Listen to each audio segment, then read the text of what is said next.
Hi all, I think we are ready to go. A very good morning to everyone. Thank you for finding the time to attend our inaugural Adept eConference. My name is Derek Fu from NTUC membership, and I'm your host for this morning session. Before we start, please allow me to cover a few simple housekeeping topics. In view of the large number of participants and to ensure a pleasant experience, we seek your kind understanding that all participants in this conference will be put on mute except the speakers. However, we welcome your comments and questions, and you may type them in the chat box on your screen. The chat box is located at the menu bar at the bottom of the screen. If you have a question for the speaker at any point, just type it there, and we'll post it to the moderator and for our speakers to address during the panel discussion later. Today's session will also be recorded. You will be able to visit the content and share it with your colleagues and friends. The content will be made available on the NTUC membership Facebook page at a later date. So this morning, we are extremely delighted to have all of you gathered here in this virtual space, as this is our first e-conference brought to you by NTUC membership, NTUC LearningHub, and the PME Task Force. This conference is a one-day virtual event, and the theme for this morning is Workers and Company, Keeping Up in a Post-COVID World. Today's conference is packed with dynamic lineup of high-profile speakers, starting from NTUC leaders to industry experts and practitioners. They will share with all of you how NTUC and our partners can help our workers to stay relevant and resilient in such trying times. They will share on trends, success stories, and the available assistance schemes and courses with all of you. But before I introduce our first speaker to give the welcome speech, may I seek your help by switching on all your cameras so that we can take a virtual photo together. To switch on your camera, please click on the camera icon which says Start button. It can be found at the bottom left of your screen beside the new icon. If you are using your mobile phone, the camera icon can be found at the bottom of the screen as well. Can we give everyone a few seconds to turn on your camera? At my count, 1, 2, 3, smile. Please give a few more seconds for my colleagues to take up the rest because we have so they're trying to take as many as they can, right?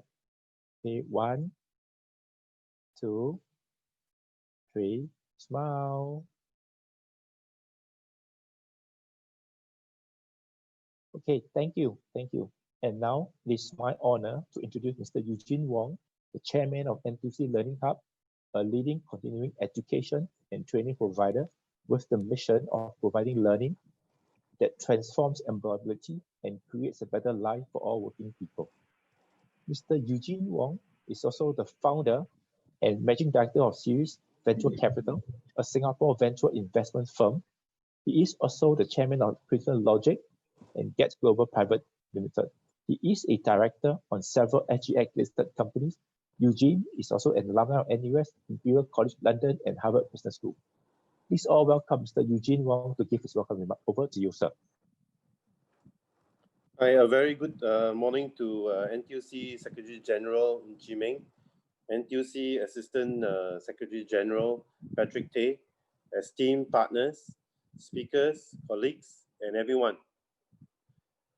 I warmly welcome you to our flagship e-conference, Adapt to be Adept, where we bring together world-class leaders and industry experts to share their insights into how both business leaders and workers alike can prepare for a new normal. If there's one thing that COVID-19 has taught us, it is Singaporeans' willingness to adapt and change, keeping us resilient and strong as a nation. A good example is this very conference itself, which has gone digital. Historically, this has been the U Future Leaders Summit in-person event, which usually attracts over 1,000 attendees. But today, we have brought the conference to around 1,000 of you, so we didn't lose any numbers, and here we may be even have more attendees, so that you can attend from wherever you are virtually. And for this, I have to thank our organizers from the NTUC Membership Services Division, NTUC LearningHub, and PME Task Force team for making this one-day inaugural e-conference possible. At this point, I have some regretful news to share as chairman of NTUC Learning Hub. Our CEO, Mr. Kok Wong, sadly passed away over the weekend. This was a shock to us. KK was an inspirational leader for those of you who have met him, who was unwavering in his dedication to serving workers' learning needs in Singapore. And I would like to take this opportunity to express on behalf of NTUC Learning Hub and NTUC our deep gratitude for his lasting contributions to the labour movement, to NTUC Learning Hub and NTUC NE. Indeed, one of KK's many enduring qualities was his dedication to lifelong learning and his strong desire to share lessons that can help people adapt through tough times. This conference was very dear to his heart, and he would have wished us to continue. As such, we have made the decision to proceed with this conference, and we hope that through the various talks today, we will find new learnings, insights, and inspirations on your own journey. This is certainly a time of upheaval and uncertainty, and indeed, we could have predicted that many unexpected changes we would not have been able to predict.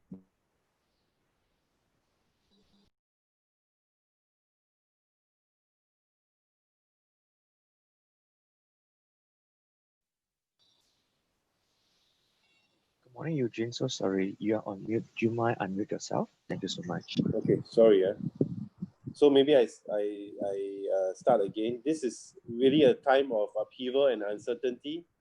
And indeed, we could not have predicted the many unexpected changes that have happened this year. Many industries that were once flourishing have been hard hit by the COVID-19. Businesses and self-employed persons therefore need to have new revenues, streams, and income. And workers must be prepared to upskill or even reskill for multiple career pathways in their lifetime. In such times, resilience to change is key.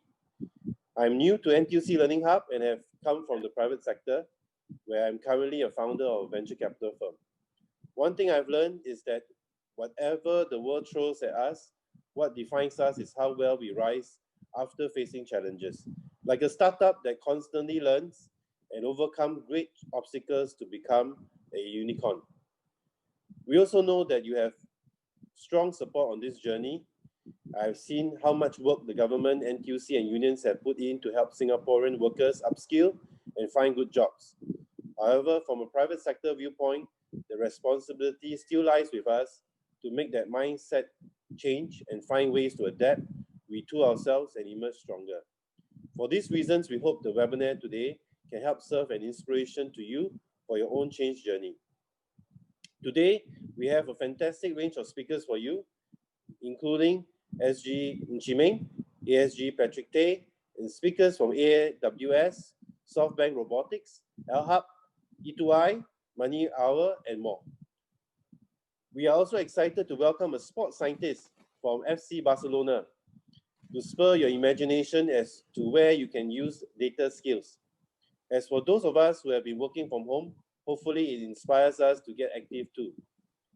As we consider how we can transform ourselves to a transformed future, I have the great honor today of welcoming our dearest NTUC Secretary General Chee Meng to share with us his views. Welcome, SG. Thank you, Eugene. Is that the cue for me to take over? Yes, that's the cue for you to take over. Well, thank you, Eugene, Chairman, Learning Hub, and good morning to all the rest of you, sisters and brothers, joining in this Zoom seminar. Very timely one, I must say. Yeah, before I start though, I would like to just echo Eugene's appreciation of KK. In fact, KK and I go back many years, maybe up to 30 years, when we were young officers in the Air Force. And we grew up literally together as young officers, learning the ropes in the Air Force, thereafter becoming commanding officers and eventually rising up to be commanders in the Air Force. And KK, if you did not know, was the editor of the Air Force when I was Chief of Air Force, and we worked very closely together to ensure that Singapore is safe. But in the midst of all the different things, we were also transforming the Air Force, and he is one key part of innovation in the Air Force, and have done tremendously well, both for country and now in the time that in the last 8 years or so in NTUC, he has really put LearningHub on a growth trajectory and become much more relevant to the worker, and is a key enabler for future things to come as well. So I do miss KK on a personal note, and of course as a section NTUC, we've been working closely together, and I'll miss him dearly. So well, tonight when you have a quiet moment, well, let's say a prayer for KK, and may he rest in peace. With the changes in the world today, well, I am nevertheless, on the one hand, saddened by KK's demise, but on the other hand, happy to see all of you participating in this seminar this morning. We all know how challenging this period is for all of us, and not just in Singapore, but around the world. Issues on business owners, issues from workers have all arisen in an unprecedented manner in the world. So I really applaud the team's efforts to name the team this year for the conference to be Adept to be Adept. It is timely, given where we are amidst all the different uncertainties of recession, of job losses, and even business demise. While I think it is, I don't need to say this, you all know that how COVID-19 has impacted the world, including our Singapore economy. The effect has been significant, but even as we go through this downtime, thankfully, there are still bright sparks on the horizon. For the one hand, that when I speak to business owner and workers, where they express different anxieties to me, including business closure. On the other hand, I do meet entrepreneurs and workers that express optimism in some of the opportunities that is surfacing out of COVID-19. So we can take two views, whether we want to look at things as half empty, a glass half empty, or a glass half full. I prefer always to know the dangers out there, but keeping an open view, open mind to the opportunity still, so that while NTUC partners employers to shift business model to seize these opportunities, I would also want my workers to maintain an agile mindset, adaptive mindset, so that we can partner our employers and go out and seize those opportunities and do the best we can in a difficult situation. So that's why I'm happy to see all of you here today, because your presence indicate to me that you are willing to be adaptive and willing to take that step to see how we can future-proof ourselves to adapt and to be adept to the new circumstances, so that we will come out of this stronger for the road ahead. So for this seminar, I look forward to hearing from all of you your shared experiences, and where there are speakers that have insights for us. Well, may we be open-minded and humble to recognize and learn new things, so that we can actually prepare for the uncertainties to future-proof ourselves, as I've said.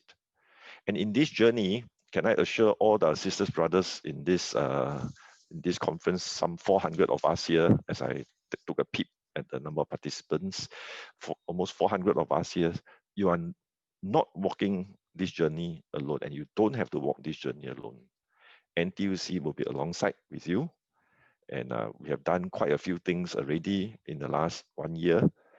And since earlier this year, since March, in fact, we have done 50 plus youth flex sessions and engaged more than 3,500 PME that are our union members to go on different learning journeys and give access to our members as much information as possible, so that we can reposition ourselves and reinvent ourselves and upgrade ourselves. And in the journey ahead, NTUC will again be committed to supporting all workers. And when I say workers, I mean both rank and file workers and also our PMEs. In today's Singapore, the differentiation is actually quite meaningless in my view. When we look at workers, we can actually put programs that can answer to the whole spectrum, and we are committed and intend to do so, providing both care and support to all of you, and where we can, preserve the jobs, and where there are needs to even match jobs, no matter what may be your professional status, PME or rank and file. We are determined to support our businesses to grow the rise earn so that our workers' rice bowls can be protected. This is a commitment we have made publicly, and we will continue to do so. Part of this strategy is our Job Security Council that we formed in February 2020 to match even at-risk workers, not necessarily just recently displaced, but at-risk workers to potentials of new jobs, with the aim of shortening the unemployment period, reducing the frictions of employing and releasing workers for the companies that need to release manpower or increase their manpower. This transition support includes career coaching, skills evaluation, skills top-up, where you need to access training, the whole gamut of things. NTUC will be alongside you in this journey, including today's conference. Up to date, we have now more than 9,000 companies that have come into the Job Security Council. And in these 8-9 months, we have matched close to 25,000 or more than 25,000 workers into new roles in very challenging circumstances.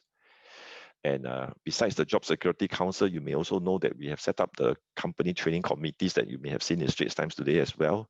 These company training committees actually help business owner look at business model reinvention in the operations and technology possibilities, and importantly, also put in the necessary programs to help workers, and I say it again, whether rank and file or PMEs, to accept new technologies, to adopt new technologies more readily, and importantly, to acquire the skills to reap the benefits of these technological changes, both for the employers and the workers.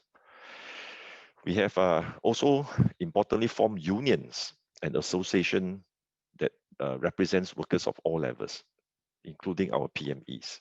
In fact, in the Banking and Financial Services Union, BFSU, we have now pivoted the union to look after both rank and file and PMEs. We have also the Tech Assembly, the TTAP, we call it Tech Talent Assembly, TTAP, where it is an association for infotech professionals to nurture talents, to come into a community so that they can be better represented in the marketplace. And importantly, Tech Assembly also supports NTUC in going out to different employers so that the employers and the businesses can be more comfortable with technology changes and how to do things, besides catching the buzzword called technology, but actually figuring out how to use technology to solve their business problems.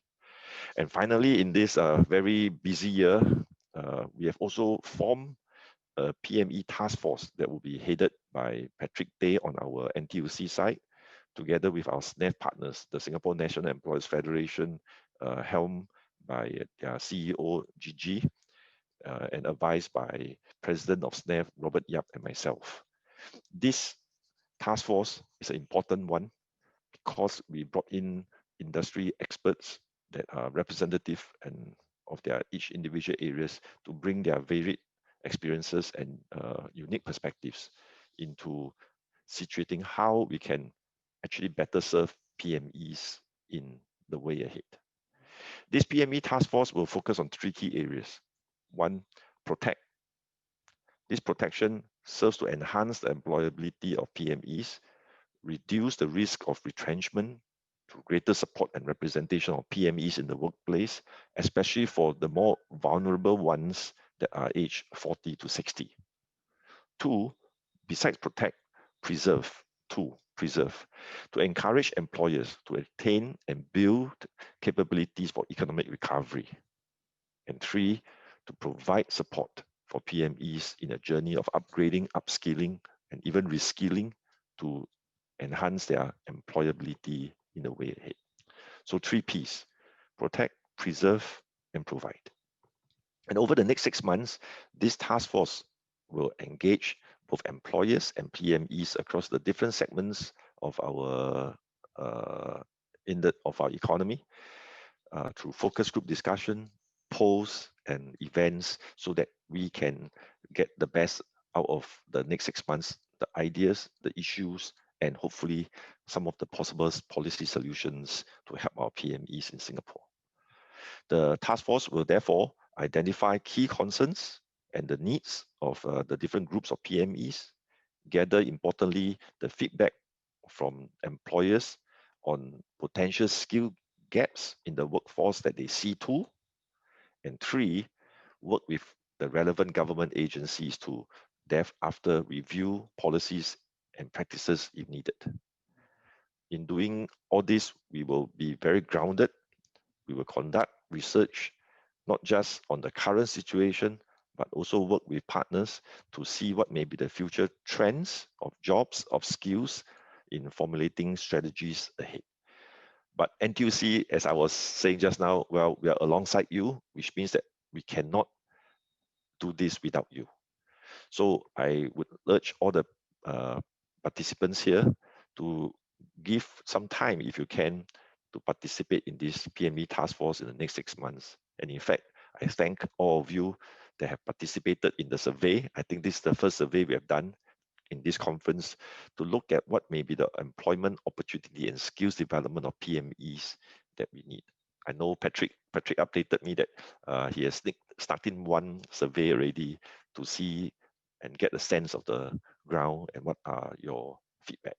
So thank you for participating in this survey, and I call on all the PMEs here and the workers here to join us further to partner NTUC so that we can better support you and represent you in the workplace, not just for protection, as I said just now, but in other areas where we can partner employers so that we can up our overall productivity index, ensure our businesses thrive so that all of us can share in that success. In conclusion, let me just tell you that NTUC will stand ready to work with all the PMEs to be alongside you, where we believe in a working model of value creation for both employers and yourselves, and importantly, thereafter, to have a fair share of the value capture between the capital investors, which are your employers, and also workers, so that we can build a sustainable model as we have done so in tripartism in Singapore. Unlike many other places where it is a win-lose situation, either between employer or workers, or lose-win situation, in Singapore, we have managed a win-win situation where businesses thrive and NTUC work in concert with the PAP government to ensure a fair distribution of success to the workers as well. There are still things that we can do better, of course, but this model of tripartism have served us very well, and I count on all of you to continue to nurture this tripartism so that we can create a win-win situation for both our business owners and ourselves as workers. So thank you for listening to me. I hope the strong diversity of today's lineup will lead to many fruitful discussions and outcomes, and I wish all of you a very fruitful conference here, and all the very best to all of you in the year ahead. Thank you very much. Thank you, SG Ng, for sharing with us your vision and insights. I believe with your leadership, you are poised to emerge stronger as a Singapore workforce and to scale to greater heights together as one. Next, I'm pleased to introduce Emmanuel Pillai, Head of Training and Certification. AWS ASEAN. Prior to joining AWS, Emmanuel worked across Asia in the semiconductor industry. He holds a PhD in chemistry from the University of Georgia, USA, and executive MBA from INSEAD. Passionate about education and skills for the new digital economy, he is engaged in numerous skills initiatives in Singapore. And today, Emmanuel will be sharing on the topic, how businesses are navigating the new normal. Over to you, Emmanuel. Thank you very much. And I'm going to share my screen here.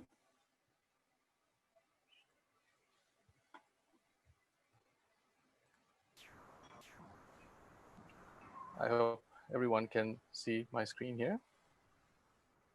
Good. I want to first of all start out by thanking everyone, especially the organizers at NTUC Learning Hub for having us here today. It's both an honor and a pleasure to be here. And I also want to start out by saying our heartfelt condolences to the family of Mr. KK and everyone at NTUC Learning Hub. I know he was a tower in the society, and he will be greatly missed. So to begin with, again, my name is Emmanuel Pillai. I lead the training and certification business for AWS Amazon Web Services for ASEAN, based here in Singapore at this point. And so our title today, of course, is being propelled into transformation and how our businesses are navigating the new normal at this stage. The title could have just as well been the role of cloud computing in the new normal. And we will talk about what cloud computing is and how that is going to be an enabler of business transformation. It was already an enabler, and now the pace and rapid transformation and need to innovate has only increased. And so cloud computing has become even more important and critical for businesses. So let's kind of start out with some of the data that we have at the moment across Singapore. And so this is data in Singapore this year around what's happening, particularly around businesses and consumer spending and retail spending and consumption and overall behavior of consumers.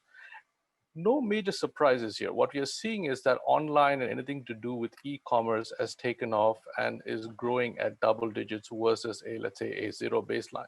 So you're seeing online grocery shopping, takeaway food, food delivery services, and online shopping that's excluding groceries, all growing at double digits or single digits. And again, this was trends that were starting to emerge pre-COVID, and then COVID has just accelerated this. And now to have these changes happen such a rapid phase is different than what we would have expected, which was these trends were happening, but we expected years, maybe even half a decade, maybe a decade for some of these numbers to emerge. But all of that has happened in a very short period of time. There is a bit of a zero-sum game here because anyone who orders meals for delivery at home isn't dining out. And so we are also seeing negative trends for certain businesses and sectors, particularly dining out or in-store shopping. And you can see a drop there. We are also seeing, of course, things around overseas travel, but that, of course, is determined and driven by lockdowns. And we do expect some recovery in these sectors once markets come out of lockdown, countries come out of lockdown. The other part of this, of course, is that there's positive news now on vaccinations. And so, we do expect some level of recovery. But these online trends are here to stay with us. And that does mean something for businesses at this stage. Now, whenever we talk about digital transformation, there kind of tends to be two sort of reactions. One is, hey, let's embrace it, and oversimplification of what that means. Can we just lock on a website and some kind of a digital arm to our business? Or the other portion of it, which is, hey, we're going to do what we've always done, and maybe this digital transformation, it will not take place. And there are sort of extremes there. And the truth is, it kind of sits somewhere in between. Digital transformation is necessary, but what does that mean? It's not just a matter of turning on a website and being able to have an e-commerce to an existing business. So there's quite a bit of data here. What I just want to sort of mention here, and again, this is data that we have across Singapore and a few other markets, is how do the top players in their respective sectors, how are they doing versus some of the tier 2 players? So for example, companies that have been able to successfully enter the digital phase and embrace digital transformation, if you look at the economic sort of performance, One of the key things here is new digital offerings. You can see the top players, so anything here in black are the top players in their respective sectors, and this is sector agnostic. What you will see is that they've been able to increase new digital offering versus the players who did not do so. All the other trends kind of remain the same, but they've increased. So going online does not just mean, hey, we just will have the same products and services. There needs to be some innovation as well. Likewise, the type of companies that they've acquired, the top players in their sectors are acquiring new digital businesses because sometimes building these businesses just takes time. The know-how isn't there yet. And so it's fairly easy. It's more straightforward to go acquire some of these businesses. Likewise, some of the tools that these companies are using, the top players are leveraging artificial intelligence, machine learning. We'll talk a little bit about that, or what that means for digital transformation. But they are leveraging new tools in order to drive their businesses. And then finally, the most critical aspect is talent. So here, these are redeployment of internal resources, and how top players, in this case, the top players are ranked by blue.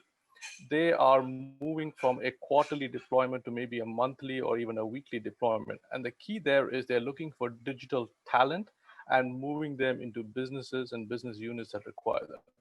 A good example of a company or a small SME that moves into, let's say, the digital space is, let's take a metric like click-through rate. A click-through rate measures how an online advertisement or a product or service online is resonating with customers. It's a metric that a traditional business does not really worry about.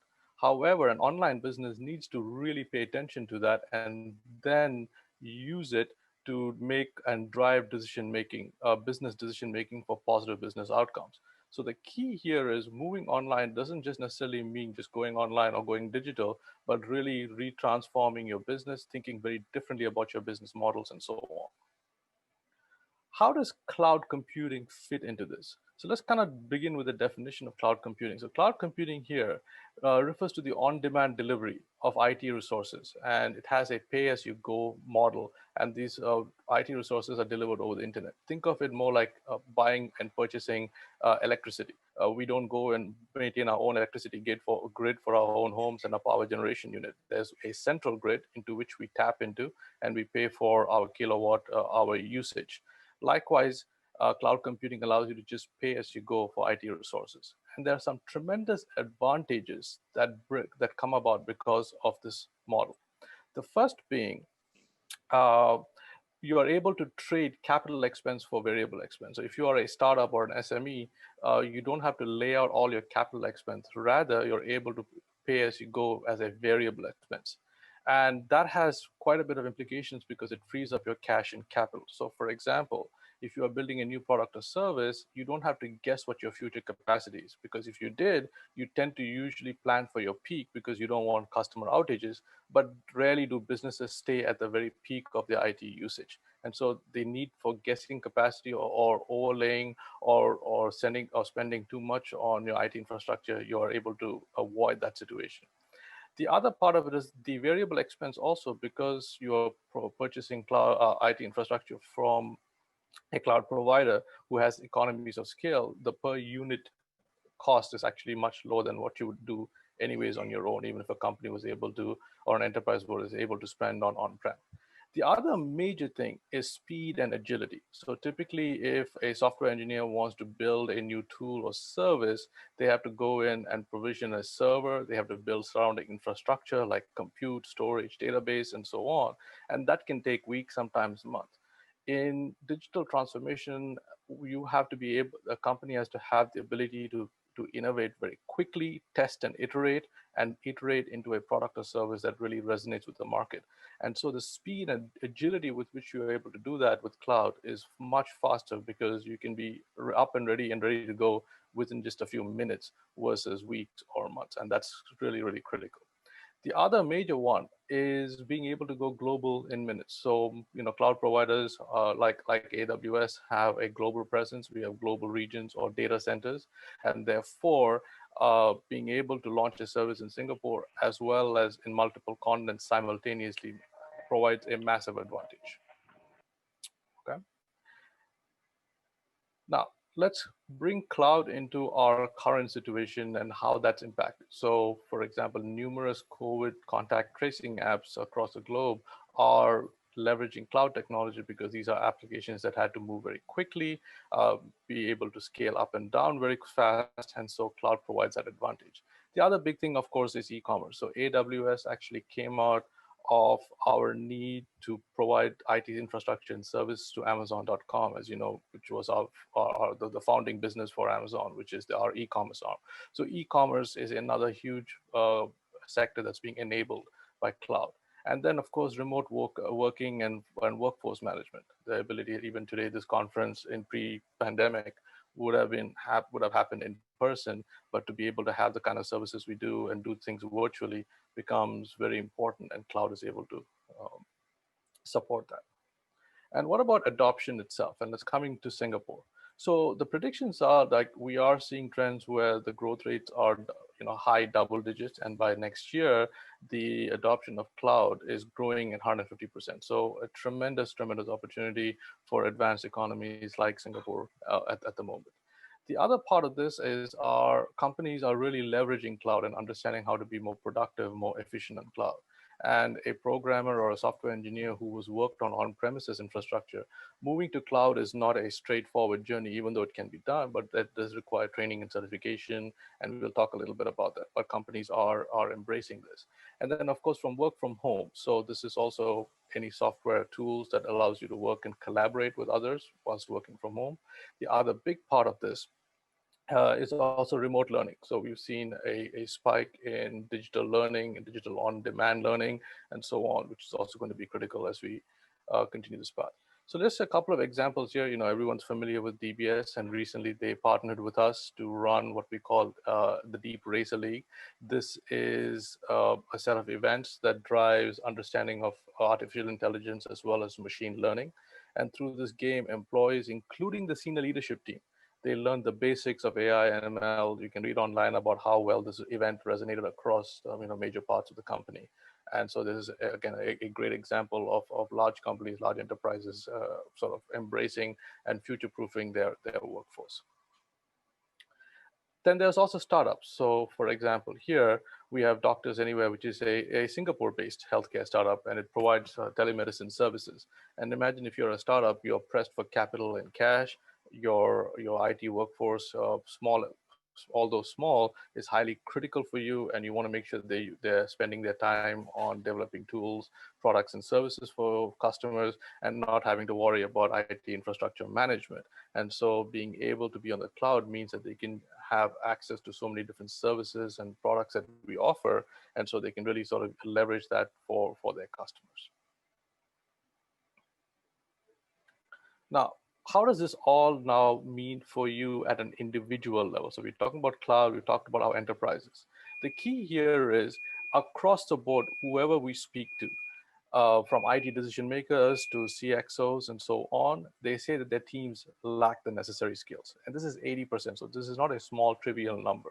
Likewise, a large percentage of our businesses say that the skills gap is continuing to hamper their progress to cloud deployments. And 3/4 of businesses feel that their talent development is going to be critical for their future growth.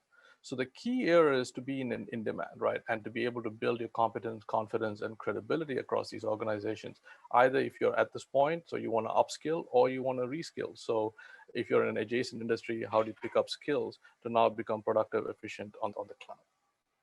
So with that in mind, let me quickly kind of mention what AWS does.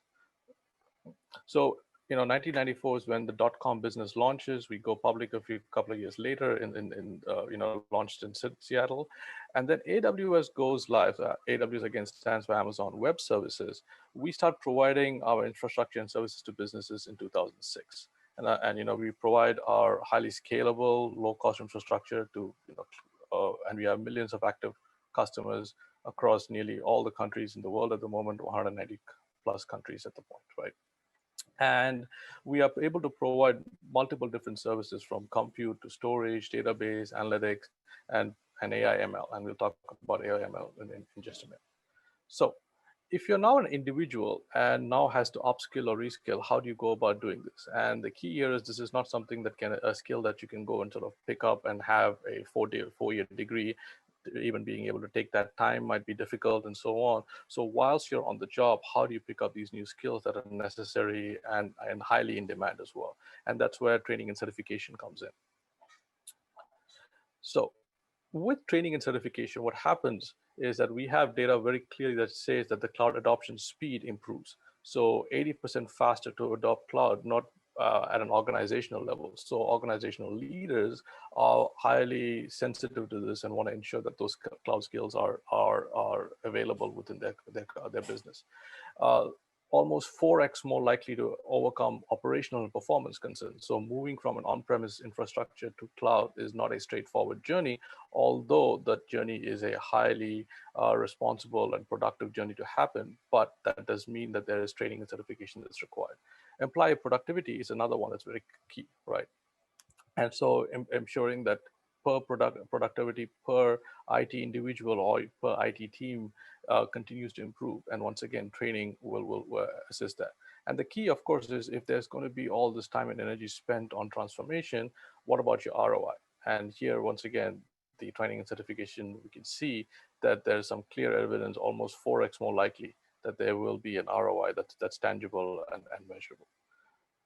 So how do we go about providing this training and certification, new content and courses to audiences that are in demand of this or are eager to upskill and reskill? The first is through digital training. So we offer nearly 400 plus free on-demand courses on our site. And this is all you need is an email address to register. And once you're on, you're able to consume these modules that talk in depth into products, our services, and so on. So this is the digital training is a great first step to go. But in and of itself, it's not going to be sufficient because you may have questions, you want to connect that to a real life experience and so on. So we do provide classroom training with instructors. Most of the training this year has been virtual, but they're in person, was in person pre-pandemic and post-pandemic as well. We will be in person. And these are trainers who are, very, very tied into the AWS products and service offerings, and therefore will be able to assist. And then finally, after both of this, we want to be able to measure and prove AWS certification, where you want to be able to show the learning outcomes, right? So not just to show that, hey, I went to a class, I took the class, but have we actually learned and so on. And so once again, here it is. We have 400 plus courses. I would urge all of you here to at least go and give this a shot. There's some basic courses you don't have to have for deep IT knowledge here. There are some basic courses for beginners, particularly if you have just a business background, to understand what is cloud, how does that relate to your businesses, and how does it help transform. And then again, it is built by our internal folks at AWS, and it has both modules and content and courses designed to take you through a learning journey. The next part of this, of course, is machine learning. So machine learning is a specific part of IT that allows you to manage large data sets and to be able to gather business insights from this. It is a highly popular course right now that's being offered through partnership between AWS and NTUC LearningHub. We have pathways that take you from, for business decision makers to developers, or whether you're a data scientist or a data platform engineer. And there are some pretty hands-on experience and labs and so on that take you through the types of core real-world experience, real-world scenarios, and how machine learning is going to enable your business to be able to drive and take it to the next level. And then, as I mentioned, classroom training. This is, again, delivered by accredited instructors. They go through training as well internally. They are maintained. We go through a pretty aggressive process to ensure that they're delivering the most relevant content for you. And again, these are classes that are designed both for content as well as your role, if you're a solutions architect or a developer or in operations and IT and so on. And we have very specific content from security, big data, data warehousing, and AI, as well as ML. finally, the certification process, right. The certification process is we have learning pathways. So you want to start with foundational and go all the way up. So we have associate level, professional level, and all the way to specialty. And these are certifications in industry. They are recognized world over. So it's not just localized to Singapore. If you have these certifications, these are as much transferable and to a different country and so on. The other part of this is because AWS is a leading cloud provider. This is a certification that matters to employers who are looking to build cloud talent within their business. So finally, in conclusion, I want to kind of talk about what is being offered today. So there is, as I said, there are courses in partnership with AWS that NTUC offers, NTUC Learning Hub offers. And here are the course fees, about 3.5K Sing dollars. However, if you are a Singapore citizen, as well as there are other funding available, you are just paying nearly 10% or a little about 10% of the overall course fee, and you can get more information from the NTUC Learning Hub website, right? And just briefly, the funding mechanism available are IBF, as well as a few other union training assistance programs. Those details, again, you should be able to get from the great staff at NTUC. So with that, I think I will bring this to a close, and if there is time, we'll be happy to take on questions. If not, during the panel, we'll be able to take on more questions. Thank you very much for your time. Thank you, Emmanuel, for the wonderful sharing. We will now take a short break of 10 minutes before we introduce our next speaker. For those who wish to grab a quick drink, please come back within a 10-minute period. And for those who are staying around, you may take the opportunity to participate in the PME survey. Your input will provide us the guidance to further shape our recommendation and policies for our PMEs. Thank you, and I'll see you in 10 minutes' time. All right. Thank you, everyone, for coming back on time. Next, please allow me to introduce our next speaker, Mr. Brian Shan. Brian heads up the Career Agility Division at NTUC Learning Hub, which focuses on helping workers gain critical digital and workplace skills to improve their employability and adaptability. He also leads the strategy and comms teams, which he drives brand growth and media relations. He also helps to develop thought leadership and research on key trends regarding upskilling and adult learning. Today, Brian will be sharing with us on the topic, the new normal of skills and training. Let's put our hands together to welcome Brian. Brian, over to you. All right. Thank you so much, Derek. And let me start sharing my screen.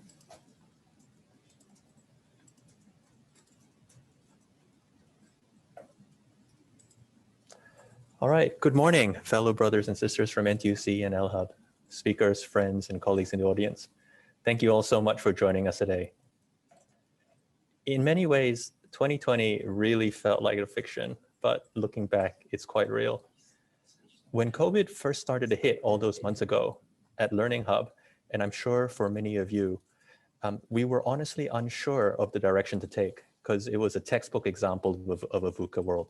Volatile, uncertain, complex, and ambiguous. And as we move forward into circuit breaker, into phase 2, and now hopefully further reopening, a sense of that uncertainty does remain. But as Eugene mentioned in his welcome, this is a time when we will be defined by how we rise up after challenges. And having that open mindset is key, and it's more critical than ever to stay hungry, stay foolish, and stay curious, as Steve Jobs might say. More than ever, we need that hunger to grasp new opportunities, a little bit of that foolishness or humility to recognize that we don't know all the answers and must experiment, and also that burning curiosity to keep learning. It's really up to us. And so over the last few months, we at LearningHub have ourselves been getting curious, and we embarked on a series of research studies every quarter, and it shed some light and data to help us make sense of what is happening. And I wanted to share a short summary of these findings with you today. When the Doors Gone Orange button was pressed in February and March, LHub, we transitioned hundreds of our most popular courses to virtual online delivery. And we retrained more than 200 of our trainers to be able to train virtually. Fortunately so, because we were on time for circuit breaker. And when April hit, we were able to deliver 90% of our classes online. And even today, we're still at a 70 to 75% virtual delivery versus 0 pre-COVID. We also launched LHub Go, which was our community initiative to offer 100 free online courses to the public, 200 for union members. And to date, we have over 100,000 users on this platform. So clearly, online learning is something that's here to stay. But what we were curious about was how are learners adapting? And so in this study on how Singaporeans are learning, we surveyed over 400 online learners in September 2020. And it was really heartening to discover that more Singaporeans are actively learning online more than ever before and preparing for new opportunities. So what are their main reasons for doing so? And what we found was that 3 in 4 Singaporeans are learning online to gain a basic understanding or quick refresher on the topics that they're curious about. And 72% helping them progress in their current field and 2/3 entering a new field. And really that 75% for that basic understanding, we really see online learning being a fantastic, anytime, anywhere type of learning platform. And you're able to have that quick refresher, which it's very good for. Moreover, about close to a quarter of Singaporeans are learning online at least once a month or at least once every 3 months, which we've also seen to be an increase.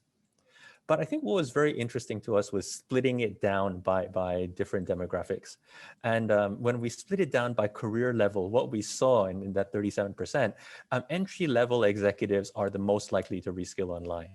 And we thought, that makes sense, since entry-level executives are individuals, they newly enter the workforce and have the least working experience. It can really help them build up that industry-specific technical skills and boost their credentials and enhance their work and productivity. On the other hand, though, if you look at the far right, it was quite surprising to us that the smallest proportion belonged to the most senior members, which was assistant director and above. And these were least likely to learn online. What we saw was that a lot of them, the majority, preferred actually blended learning, which is a combination of in-person and online. And that perhaps gives them the opportunity to build their social network. But I would still want to nudge those in management positions to really lead by example and learn online so that we can habitualize it to catch up with all the new trends that are coming. In fact, when we see these two types, and I think many of us here who have kids who are young kids or who are learning online for school, we see that it is a great trade-off between efficiency and effectiveness. Online is by far more efficient. You can learn anywhere, and depending on the format, really at any time. And we all know, though, that it does lose out in interactivity and the networking benefits of in-person classes, but it just offers a great way to learn quickly, just in time, and just enough. So looking at how people are learning, we also looked at what are skills in demand. And here at NTUC, as the world is moving towards Industry 4.0, we have a concept called Worker 4.0. And we feel that workers must acquire Worker 4.0 skill sets, which we define as having great adaptive skills to do complex problem solving, to navigate quick changes, and really to be flexible. We also feel workers need technology skills to leverage on the latest technologies and tools, such as cybersecurity, data analytics, etc. And lastly, deep job-specific technical skills that earn you the job. And really, with this holistic adaptive technology and technical skills, we feel that workers would be very prepared for Industry 4.0. And to find out more about what are the latest digital and technology skills that are in demand by employers, we also surveyed around 200 employers and companies earlier this year. And according to the employers, this is what they said in terms of the top 10 adaptive skills that were most coveted by employees. No surprise, number 1, adaptability and resilience, most coveted skill in this period. And you can see why as we all try to find new solutions within this very uncertain time.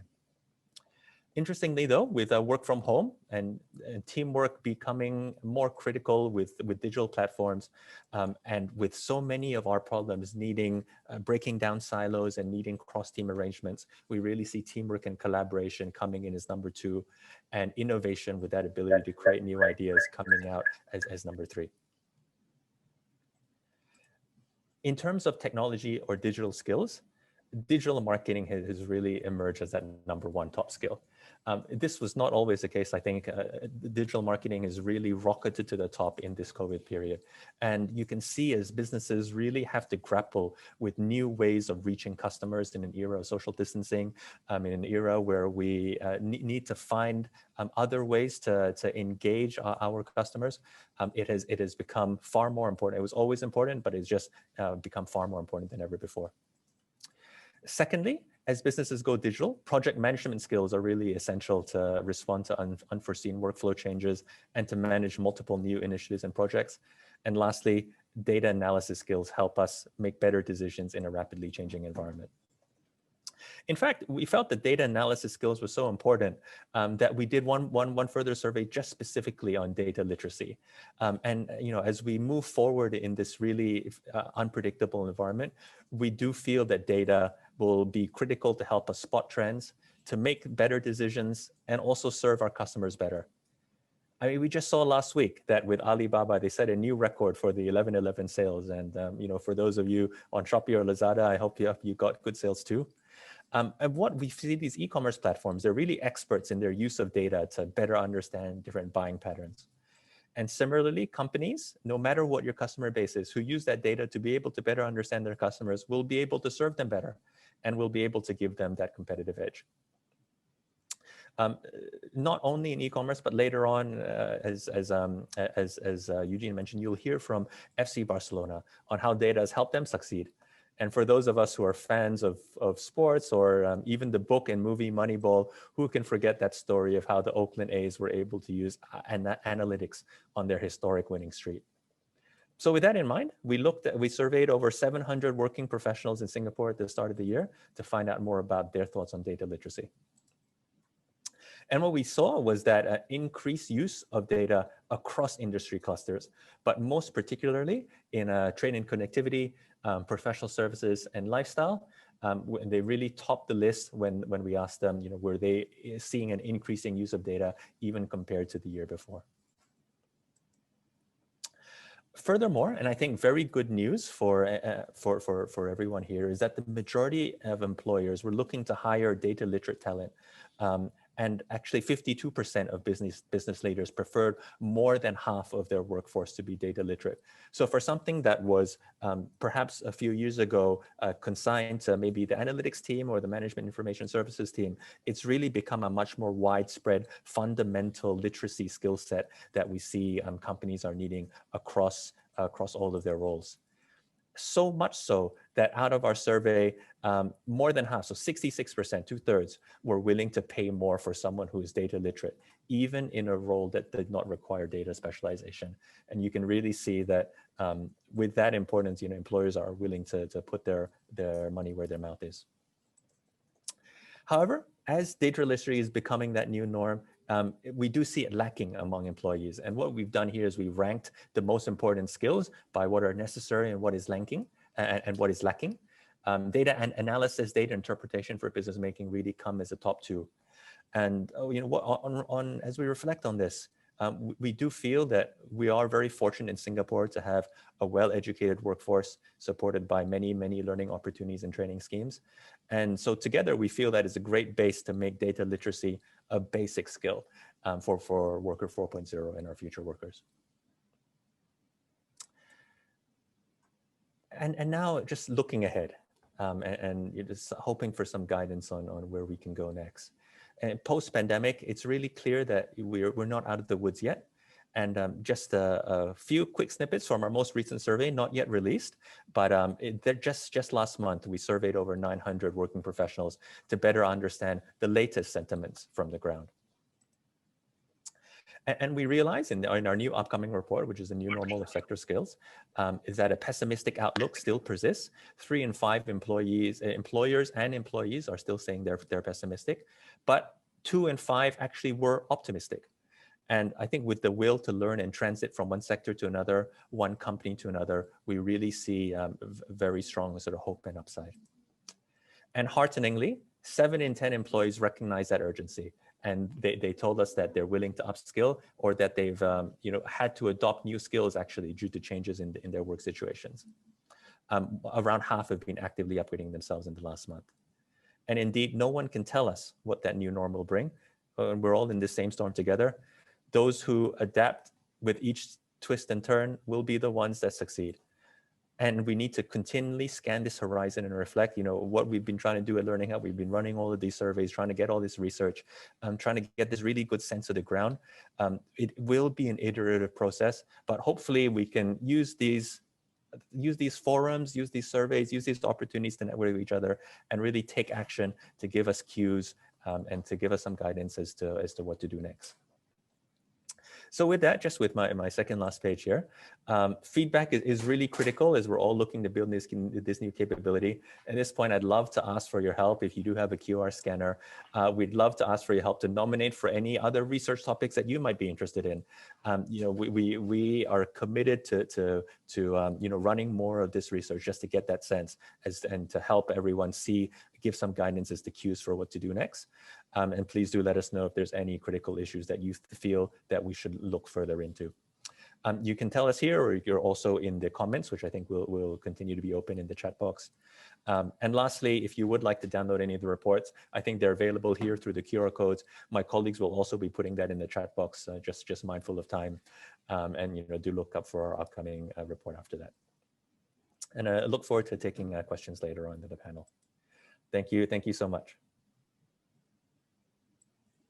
Thank you, Brian, for the insights on what the employers are looking out for in terms of skill sets and how they're also encouraging employees to retrain and to stay relevant. Our next speaker is Mr. Gilbert. He's the Chief Executive Officer of the Employment and Employability Institute, E2I in short, and Assistant Director General, ADG at NTUC. He has strong business development track records with professional skills in strategy, planning, execution, management, executive coaching, change management, and team building. Under his leadership, E2I pioneered partnership with Institute of Higher Learning, trade associations, and chambers and community groups to bring career coaching, training advisory services, and industry transformation solutions to more Singaporeans. With its expanding role, E2I provides touchpoint at the HDB Hub in Toa Payoh, the Central Business District, and the Devadaya Institute at Jurong East to effectively reach out to more job seekers, working people, employers, and partners in this region. And most recently, its new initiative includes the NTUC Job Security Council and the UE Future of Learning. And today, Gilbert will be sharing with us on the topic of how Singapore can emerge stronger if we build a sustainable ecosystem together. Let's welcome Mr. Gilbert Tan.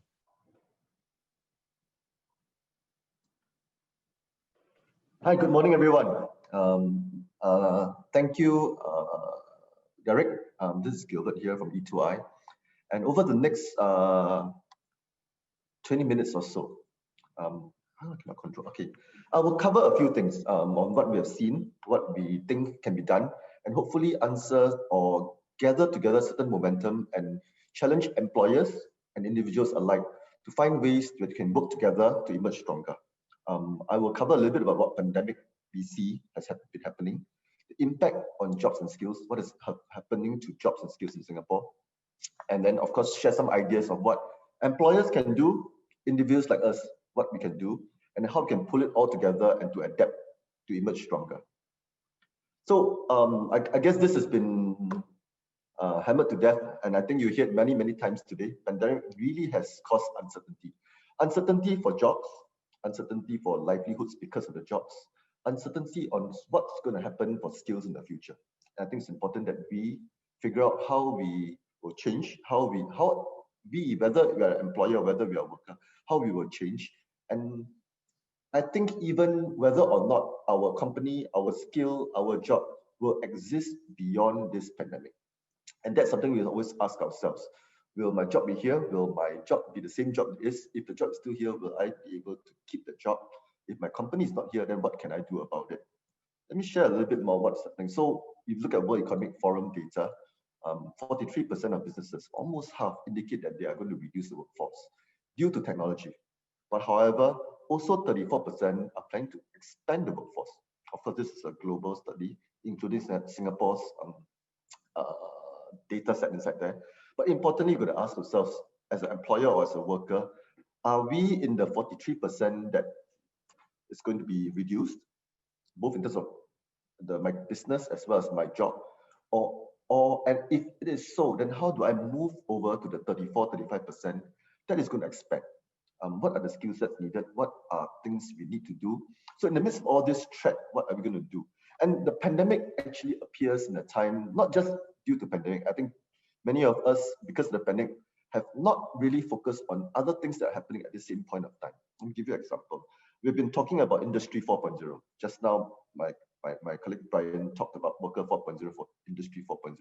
Industry 4.0 talks about AI, technology, and how that integrates and changes work. That actually has been exaggerated, has been accelerated by pandemic. And of course, international trade issues, some opportunities, some challenges here and there. And that affects actually Singapore, which is a very globally exposed economy. Small country, a very globally exposed country. And things that happen around us internationally also affects the jobs that are available here.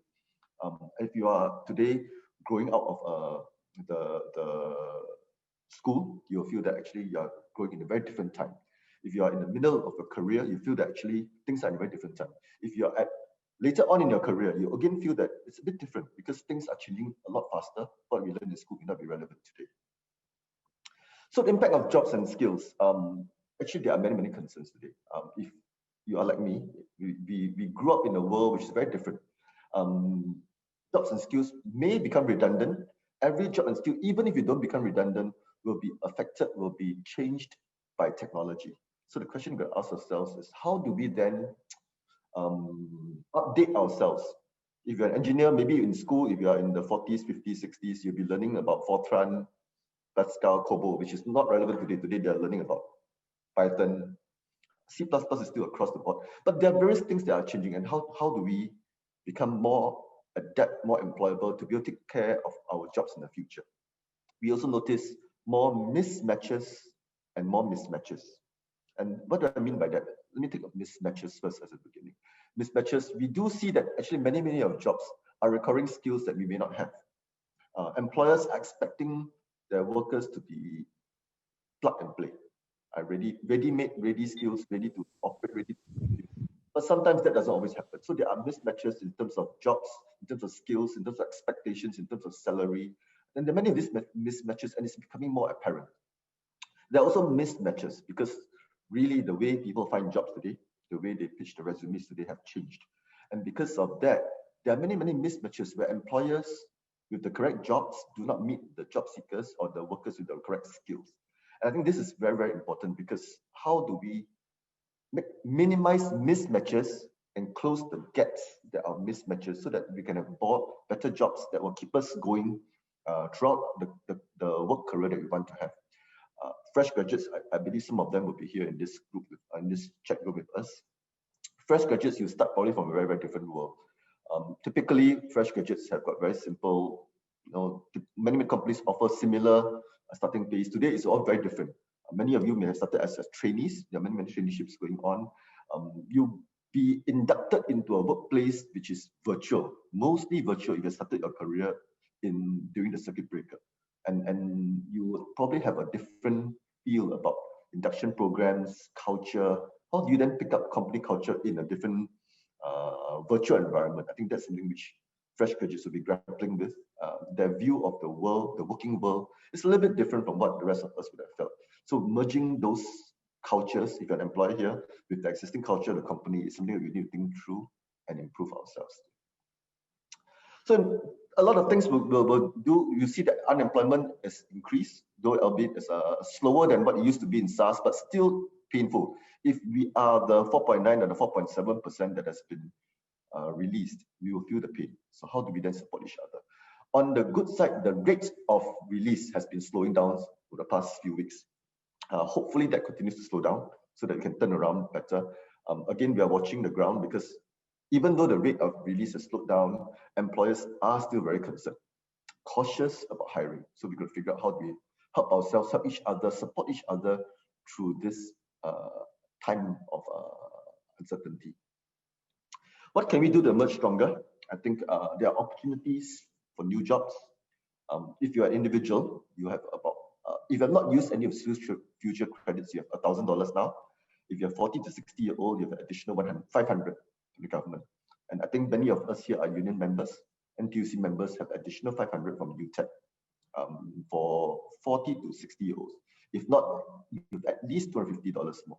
And there are many, many programs out there. Example would be like TESA, Mid-Career Advanced Programs, that brings people into tech-related jobs. And there are many, many tech jobs available today. Also, there are many opportunities available. It's about speaking to a career coach, and there are many around, and to figure out how we can get involved in all these programs. Of course, again, we'll hear about government pulling together all the efforts into this thing called the SG United Jobs and Skills. And under this program, there are 4 pillars. First of all, you see the top left side, SG United Jobs Initiative. It's about creating 40,000 jobs to real jobs that will put people into jobs. And these they are out there figuring out where are the potential opportunities to put people in jobs, and actually putting in conversion programs where new skills are needed, new ways of operations are needed to figure out how we can place people into these 40,000 jobs that are created. If you are a fresh graduate, there's the SG United Traineeships Program, targeting people who have graduated in the past 1-2 years to help acquire skills and have a foothold into certain sectors, certain jobs which are available today or available in the future. If you're mid-career, I'm not forgotten, there are also the Pathways Program. It's a little bit like a mid-career traineeship, but bringing in experiences and then, of course, topping up skills with new skills and industry experiences that will help you in the longer term. And of course, finally, with the SG United Skills Program for individuals who are taking a break from their careers. The skills program is something which you can get involved in. You get an allowance to pick up a new skill, figure out a new pathways, embark upon a new career if you want to after the skills program. So what can we do to emerge stronger? I think maybe let me start with employers. I think employers, we as employers and those employers in this room, I do hear that some of you are employers in this room. We need to think about how we are recruiting people, how we are rewarding people in our companies. Let me start with the recruitment system. Traditionally, employers like to hire plug and play, instant noodles type of people. Someone with the skills to the T who can come to my company and immediately deliver, immediately contribute. But increasingly, that may not be possible, and especially in the crisis when we want to pick up talents, then it's important that as an employer, how do we then recruit to looking for the correct culture, the correct attitude, the correct fit into the organization and train for skills. So how do employers get involved in the training ecosystem to skill up new hires to be able to do what we need to do, rather than just looking for only the plug and play colleagues. And there are many support schemes to enable employers to do that. Focus on developing workers and jobs. And again, while business is important, developing workers and jobs are important because that will help every individual contribute better to your company, and your company will become more profitable, more competitive if you are able to develop workers and jobs. And sharing with you, maybe we have career coaches that speak to many job seekers, many employers, many workers. And one area that many workers look forward to is a company that gives them learning opportunities, give them the ability to grow. And actually a learning curve is very important for many workers. And it's important that as an employer, we figure out how we develop the workers. Also developing the jobs. As an employer, we get develop the jobs. If the job is not attractive to job seekers, no matter what we try, we'll never get a worker into the job. So how do we develop the job?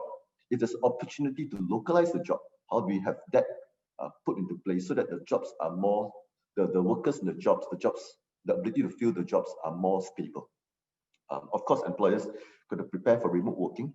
In the longer term, while COVID has changed our mindset about what remote working is all about, in the longer term, that could become a more a practice that is here to stay. Some employers in the past may have thought that if I don't see the person in the office, this person is not really working. But with many tools available today, how do we enable our staff, our colleagues, our employees to work in multiple environments, to be able to work wherever they are and contribute to the profitability of the company? So employers, we need to take steps to become more effective and come out stronger.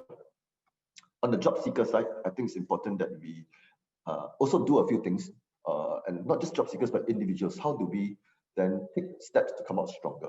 Number one, if we are an individual, it's important to understand, and we're looking for a job, it's important to understand what are the longer term jobs I'm looking for. And in the longer term of these jobs, what are the skills needed to be able to be successful? Not just to survive in those jobs, but to be successful in the jobs. And there are many, many skills pathways available. You can go to Skills Future website, you'll see many, many pathways available. Figure out how you need to progress in the pathway. If you need to talk to a coach that will give you some training advisory, please do so. If you're a gig worker, I think with gigs, of course, then it is important, all the more important that your skills, ability to deliver those gigs are important.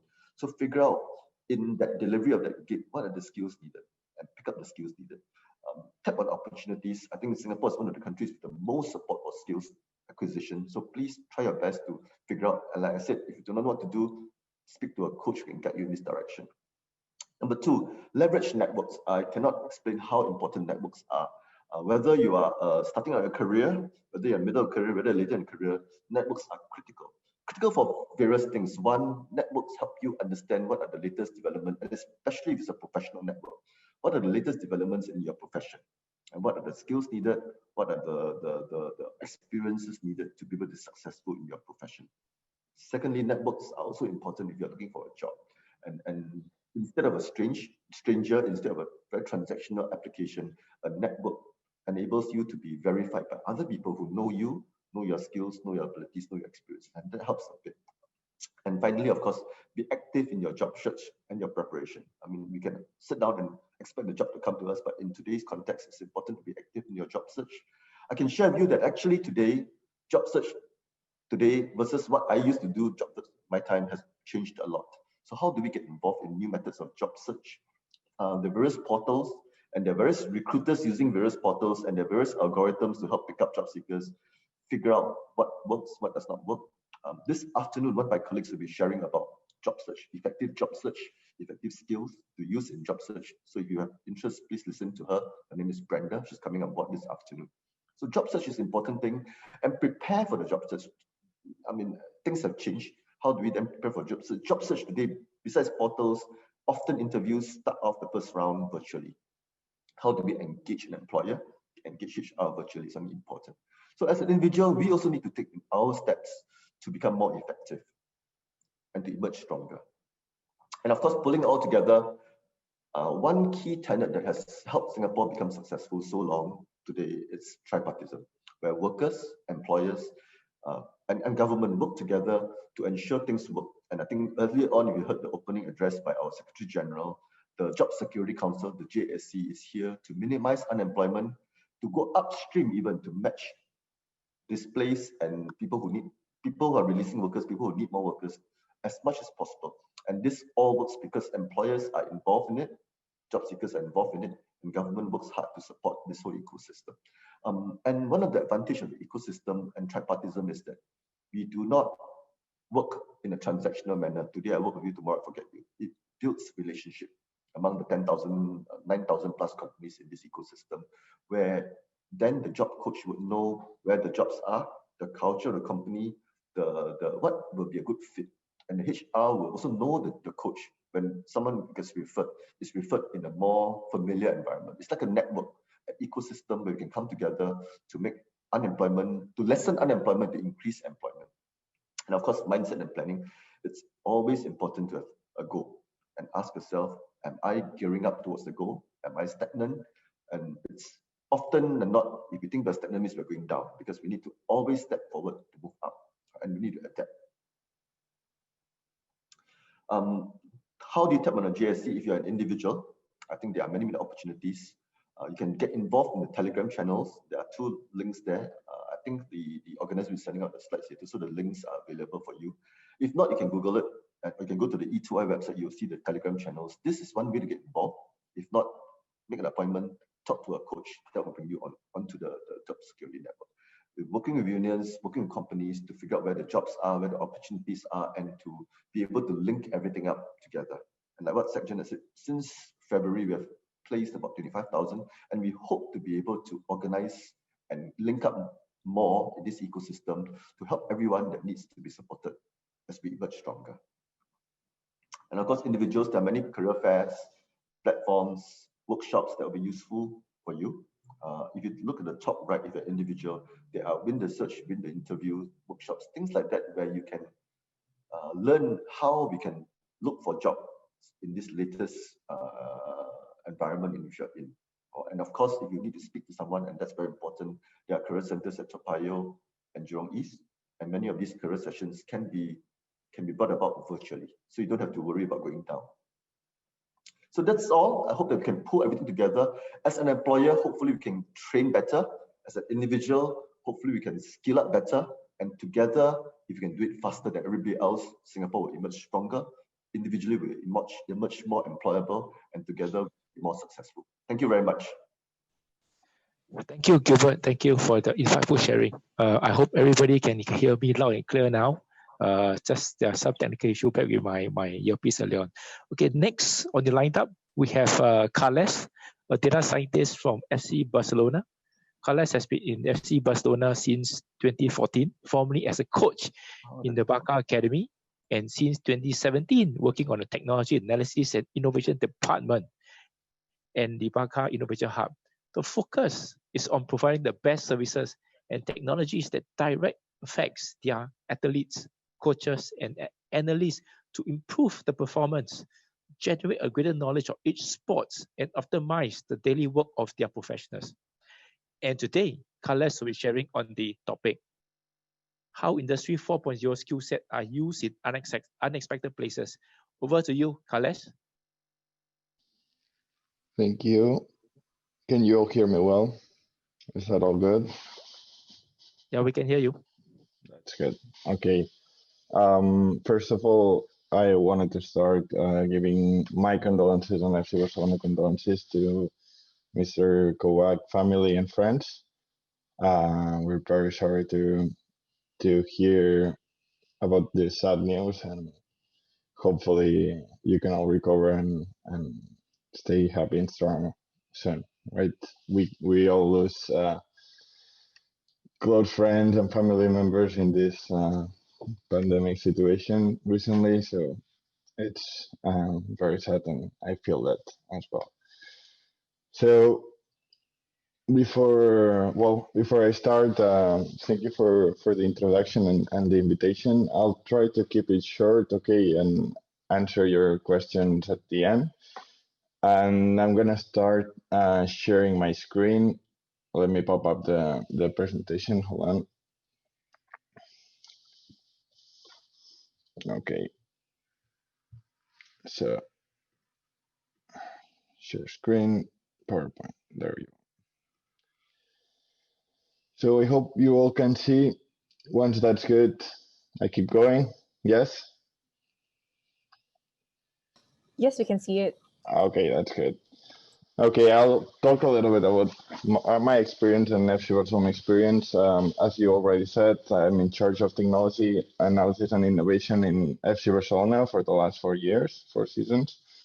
And I want to walk you through what is FC Barcelona from the inside, okay? And why am I here? Why am I going to be talking about anything regarding adapting, change, and so on, right?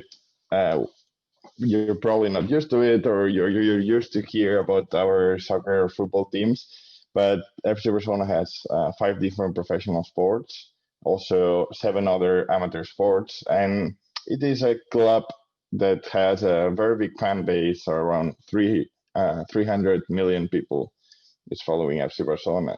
And there's one particular thing about it, that it's managed by 150,000 members, which is not the same as having a big owner that puts big money in it.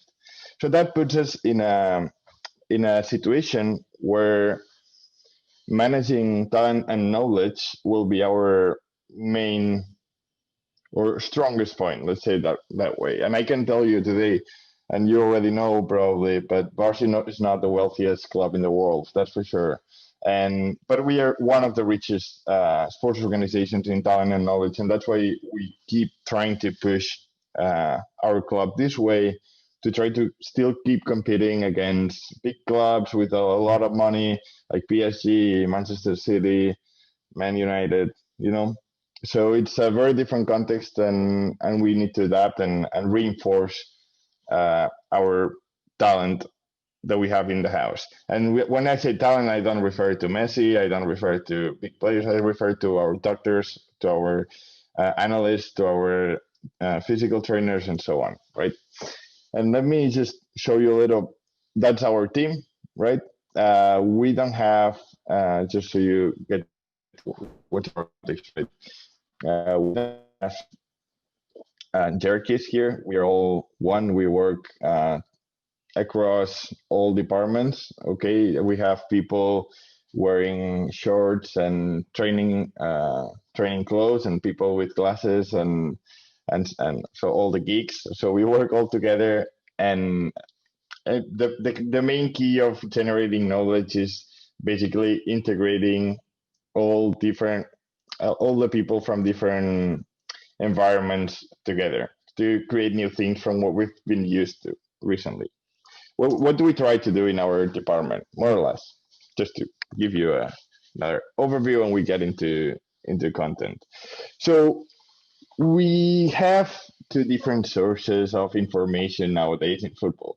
One of them is video, here on the left. Yeah, and we get it automatically. It's been improving a lot recently. And then we have data on the other side, many different kinds of data, and we'll talk about them too.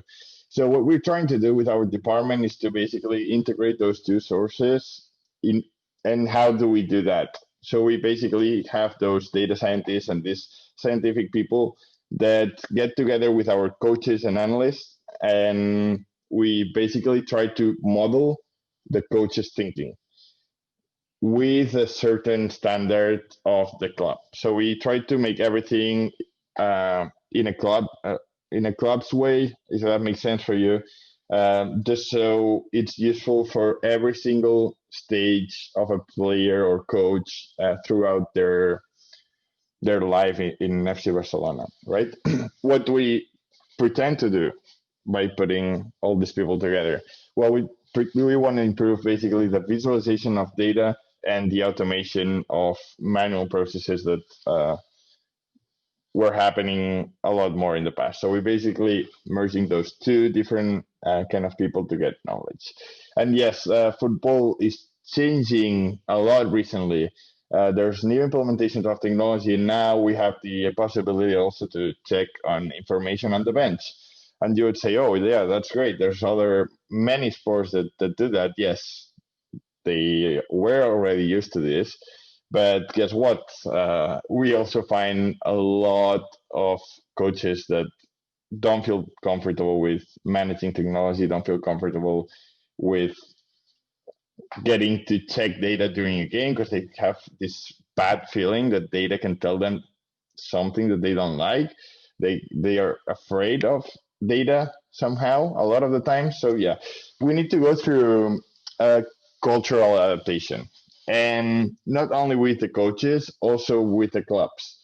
It is very common if you speak in a medical area or in business, but not that much in business maybe, but especially in scientific areas, that we share knowledge in order to improve the community, right? If we now with the vaccines of COVID and so on, right? If we don't share, we don't get the benefits, or we don't get to improve each other's. And yes, there's a money battle around that. I don't get into this, but we need to try to, in sports organizations, or what we're trying to do from Barcelona Innovation Hub is to kind of break the ice and break those barriers that say that we cannot share. Hold on, I'm gonna connection. Hold on. Can you still hear me? Yeah, we can hear you, Carlos. Yeah, okay. Then I'll speak like that if that's good, because I just ran out of battery. So yes, our club needs to push, or what we feel we have to do is to push clubs to get to work together and stop trying to compete to each other. Okay, so we want to share our knowledge, we want to share information, we want to share everything we can with them so we can improve the knowledge we have about the game and we can get better and get to know more about what we're doing. Because a lot of the times we run short on the amount of information we have, and yes, we think it's a great idea. Not only we talk about clubs, we also talk about companies, we also talk about leagues and competitions, and also the players, right? Our idea is to just put them all together so we can create a hub that makes it easier to adapt to new changes, new technologies that are going to be coming up. Because a lot of the times things change from one year to another, new rules, new technologies that we can implement. And if we don't do that, it is very hard to keep up for big organizations like us, in this case, that we tend to move slow. So if we don't get everyone on board and we're not aware of what's going to be happening, we're probably going to get stuck. Okay. So let me just go through. In our department, we have these guys called game analysts. Okay. And I'll speak to you a little bit about what their job how does their job look like and how it's going to look like in some years. Okay. So an analyst, traditional analyst, it's usually a person that has a coaching background. Could be me, for example, maybe with some sports science background, and they're used to analyze some data, but not too much, right? This is what they code in a game. This is all manual tags. They are like pianists. They're playing piano all game, just tagging, generating information. We think that's useless. Obviously, it's not completely useless, but we think this job as it is not going to exist in the next 5 years. We'll explain why. Because we have positional data, and I'll get you to what is positional data. Okay. So today we can measure our players in many different ways. We have their positioning, their speed, their accelerations, breaks, their medical data, how they eat, if they are hydrated or not, how they sleep, the weather, the grass information. We have everything. We have a lot of control over everything that's happening around them. But in the end, what we have, if we measure the players individually like that, is basically like having a Tesla in the middle of the space, and it's completely isolated. It's away from reality. And I'll tell you something. I work with data, I work with analysis, I work with technology and so on. But in the end, for me, football is this. Okay? Football is a game. It's 11 players versus 11 players with a ball in the middle. Okay? And what drives the entire game is the ball. And a lot of the data that you've been used to see and to check on television for your entire lives, they forget about something very important, that it's basically the everything. The main reason why everyone is moving around the pitch is the ball, and the data doesn't take into account the ball. So that's a little bit crazy, isn't it? For us, it was like 6 years ago already that we started thinking, right? We have Johan Cruyff, that was like our Steve Jobs, let's say it this way. He said, it's proven that the players have the ball 3 minutes on average, okay? So the important question is, what do you do with those 87 minutes when you don't have the ball? And I'll explain what.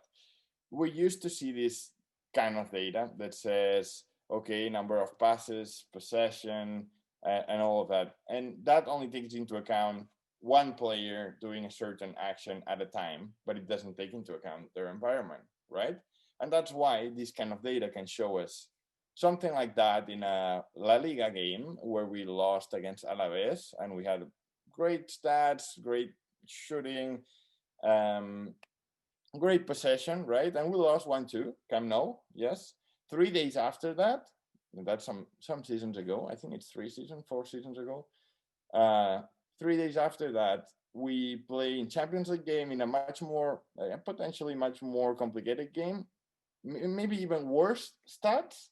and we won 7-0, right? Just to give you an overview of what eventing data does, or the TV data that you check and the coaches check, and that's why they're skeptical about data, right? Because they say that it doesn't tell me anything I can improve with, right?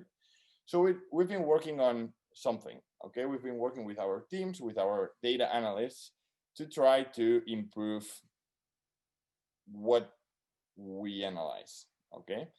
And yes, watching the game with eventing data, I can have a lot of objective information, but in the end, it's like watching the game with this scope. I see here Iniesta with the ball, making a pass, he's pressured by Modric, but I don't have information about anything else in the game. Yes, I can get objective data. Yes, I'm missing a lot of information as well. For that, that's the most important thing, okay? We want to watch the game in a much more wide perspective and take into account everything. And that's why we use positional data. Okay, positional data basically measures every single player and the ball, their positioning, and from that we are able to implement our football knowledge to make those models start working and generate some information that we weren't able to check before. Okay, I think I have like a couple or 3-4 minutes left, and then I'll have some open time for questions. But yeah, what do we do with this data? Okay, what's the point? So we first started focusing on measuring the space. This is a concept that today it's already been implemented. A lot of people's using it, and we developed the first model, let's say it this way, that is capable of measuring space. Measuring space is basically assigning certain values around the field and being able to tell whether if we control certain areas or not. So we can be more secure by passing the ball there, yes or not. What could we see as soon as we started implementing this? Well, we could see those stats, okay? And I'll just go very quickly through them. Here, for example, you could see in this particular game that Suarez generated a lot of space for Messi, and Neymar generated a lot of space for a lot of players, right? And then you can see also that Digne in that game didn't generate any space for anyone or didn't get advantages for this. What conclusions could we get from that? Well, it depends, right? But maybe Digne was our left back and he was clashing with Neymar a lot, so he didn't have much space. So that's probably the reason. We don't need to blame anyone here. And there was this particular issue here. I don't know if you see my pointer, but Messi, I have it marked on the table. Messi is one of the players that was capable to generate the same amount of space or to create or get advantage of the space by walking 66% of the time during a game. And yes, then the following days we get, oh yeah, Messi spent 83% of the classical walking, this and that, but he can actually make use of that, right? So those are some of the things that we can see. And then we generated, based on that, a model that is capable of telling us not only just measuring the space, which would be watching the game like this. Let me see if it plays. Hold on. Let me put the play button here. Doesn't play. Doesn't matter. But watching the game with the space model would be something like that, where it would tell us, right, where do we have some spatial advantages, and then watching the game with this new model, what it's going to be telling us is any red zone, any blue zone, red zones will be advantage for us. Blue zones is don't pass it there, you're going to get scored on. Okay, you're going to tell me, okay, I already know that or coaches can tell me, right? I already know I don't want to pass to a blue zone because it's basically where the opponent is. But this is not us telling the machine what to do or what to think. It's just basically the machine making its assumptions and proving that it's capable to understand. It is capable to understand the game and to understand what's a positional advantage and how can we generate space for our teammates. And you'll see here that by dragging, continue by dragging tension, we can create a space for Jordi Alba to get advantage from. And the model already sees it before it happens. So with this, we can measure a lot more things than what we are used to with just eventing. And just to wrap it up, obviously, I cannot go to a coach and show them a game painted with colors because they're gonna just blow my head off and just not let me continue the conversation. So it's very important that we understand all the path that we go through. So from the scientists that make the graphs to the analysts that want it painted in the field, but then you get to a coach and the coach wants it in a vertical field because they're used to see it this way because of the boards they have on the wall. And then what is presented to the players? Well, what is presented is something like that. So from all this person, this is a real case from last year's. So what ends up going to the player sometimes, it's a very simple information. It's a sentence. It's just a piece of information. We need to be aware of where are the limits and to be able to adapt the way we communicate. And that's it. And for now, what we are doing, or with all this analysis we've done and all those models we've built, we're capable to generate tools that basically automatically tag all the games and all the actions that we want without any human intervention. So I can just go and filter. I want to see all this certain type of actions that started here, ended there, and boom. And it brings me the video because video is the language the coaches speak. Okay. And that's it. Basically, what we are doing or what we're trying to do is to work for the coaches of the next 15 years. Maybe, yes, today, data, or as we announced here with the Financial Times interview, data today is not relevant, or not that relevant, let's say that way, in our daily basis in determining or in deciding a game, but it will definitely be in the next upcoming years, not 15 years, a lot earlier than that. And we're just preparing for that. If we don't run towards that direction, even if we don't have always the support from all the staff to keep pushing with this, because a lot of the time you get rejected projects, and not everyone is willing to accept information coming from machines or models, because we always tend to think humans are better, we can do better. And we've been proving that we can get a lot more valuable information and save a lot of time to our workers. So it's a way we've had to adapt. So my message is, if there is any analysts or anyone that knows any analyst, tell them that probably their job is going to be over if they don't evolve on the next years. And the good news is they can still adapt, they can still go and try to catch and get used to manage this data and transform their job, that's a manual job, into trying to add some value. And that's it for now. And sorry, it took a little longer. Thank you very much for listening. It's very weird for me to do this with no one watching me, or not feeling like everyone's watching me. So yes, I hope you enjoyed, and thank you very much. It's 4 a.m., so that's why my face looks like I'm sleeping. Thank you, Carlos. We know we have a lot of questions. We'll save it for the panel, and thank you for staying up the whole night. In case you guys don't know, it's actually 4 a.m. Carlos hasn't slept. He's staying throughout. He was waiting to address all of you. But coming up next is a very familiar face in the PME space. He's none other than our own very own Mr.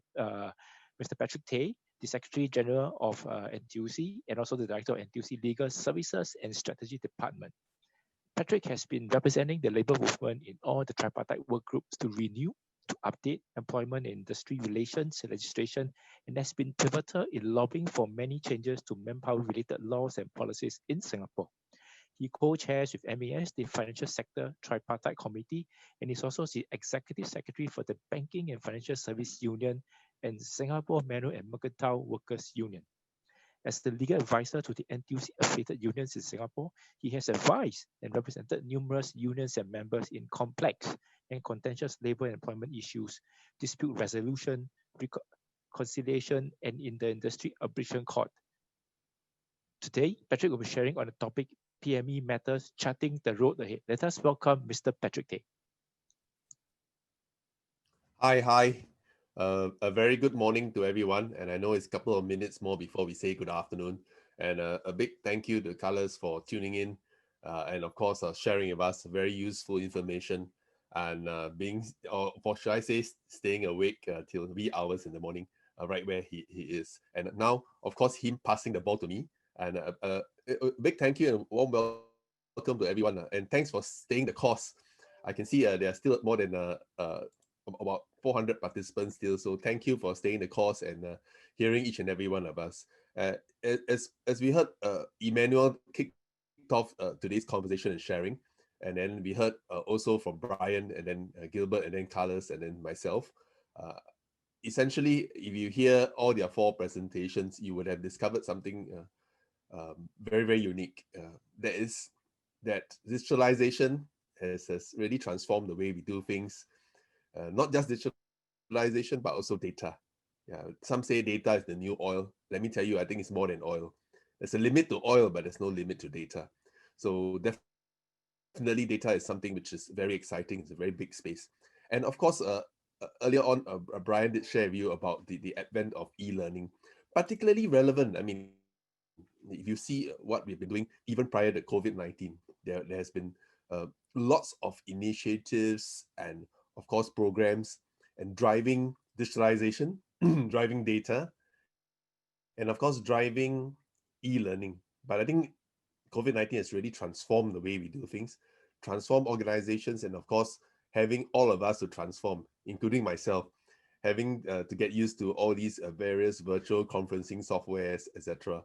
So it's really exciting times, and I thank each and every one of our employer partners, tripartite partners. I know many of our union leaders, as well as many of our brothers and sisters across the labor movement.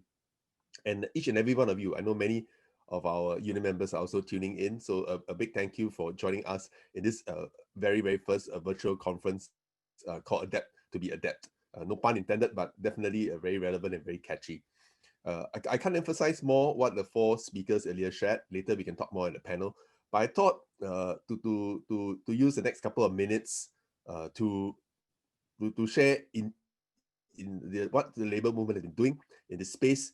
Secretary General and NTUC, Brother Meng did share earlier this opening about us forming a PME task force, which I'm co-chairing together with SNEF. We are really looking at issues impacting professionals, managers, executives in Singapore. Why this sudden focus on PMEs?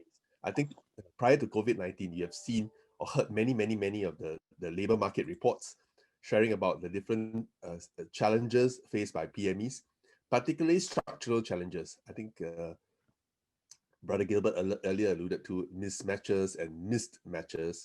I think this is something which is very, very challenging and definitely something we're watching very, very closely. Even prior to COVID-19, structural unemployment, structural forces have been impacting PMEs, in particular PMEs age 40 to 60.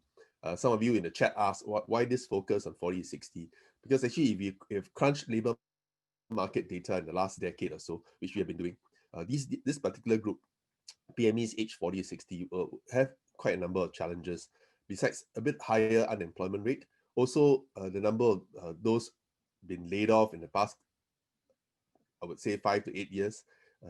In particular, those who have impacted in the sense of rejoining the workforce and having a more difficult time rejoining the workforce are generally PMEs in this segment. So that's why we have formed this PME task force to look particularly in this issue. And big thank you to everyone who participated in our employment opportunities and skill development survey. I know many of you have filled up the survey, but I thought before I start and share a bit more in the next couple of minutes, I wanted to do a straw poll with everyone. It's kind of an extract from that long survey. I know that survey took some of you easily 3 to 5 minutes, some maybe even took 10 minutes, but I thought do a quick straw poll. So if I may get Eric to help me to bring up the straw poll so that everyone can engage in this short survey. There are 7 questions in that survey. So I need your help using Zoom, and we have 7 questions. The first question, if I may run through, and while I know some of you read it very quickly and are able to answer. So do help me by clicking on the relevant answers. Firstly, of course, in your opinion, do you agree that enough is being done to protect the rights of PMEs today? Secondly, what do you think is a key challenge for PMEs at the workplace today? Third, what is the key area that you think PMEs need help in? Fourth, I think there are 3 questions coming up first. I'm only seeing the results of the 3 questions, and I'll leave. There's 4th question, to what extent do you agree that it's difficult to find a job that matches your skills in this economy? There's a 5th question on, do you think your current skill sets are sufficient to meet future demand of work? There's a 6th question on, do you believe that everyone should go for additional training regardless of age? And finally, what will be the main motivation for you to undertake training and skills upgrading? So these are the 7 questions. I hope everyone, yes, 31% have voted. I can see the screen panning out.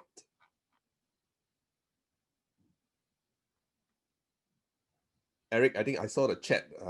They only see 3 questions. So never mind, let's us handle the first 3 questions first, and later we'll touch on questions 4 to 7. Yes, we are almost halfway. Thank you very much for clicking on your thoughts. So for those who have just joined us or have just tuned in, I know some of you are highly productive. You're doing 2 screens at one time, but do help us to click on the 3 survey questions for now, while the other 4 survey questions will be on the way. We'll try to see, we've almost got 58% voted in. Please chime in your last few moments. We'll just give everyone, say, 30 seconds more till we hit 3 minutes.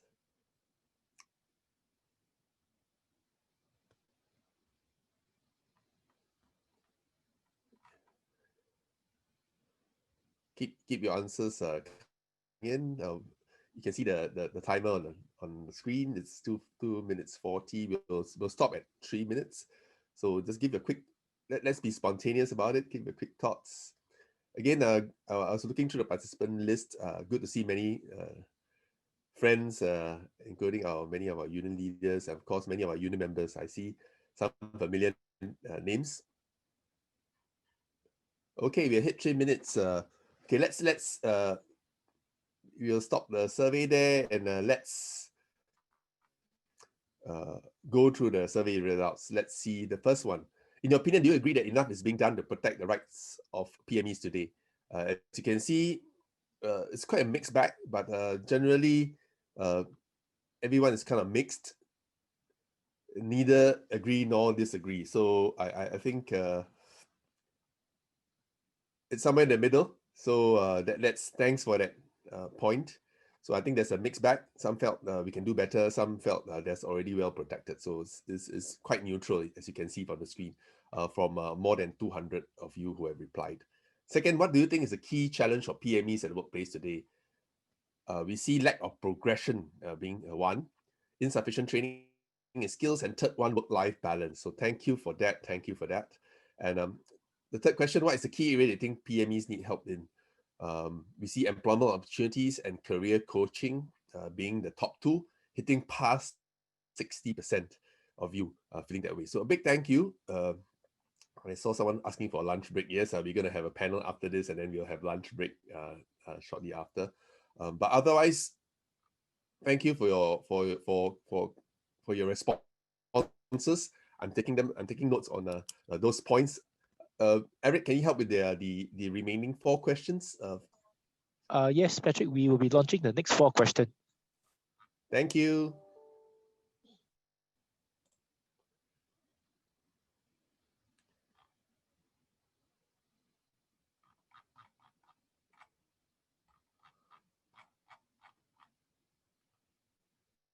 Yes, the next score of questions are coming up. You have another minute or so, or should I say 2 minutes or so so please respond. As I shared earlier, first question is, to what extent do you agree it's difficult to find a job that matches your skill in this economy?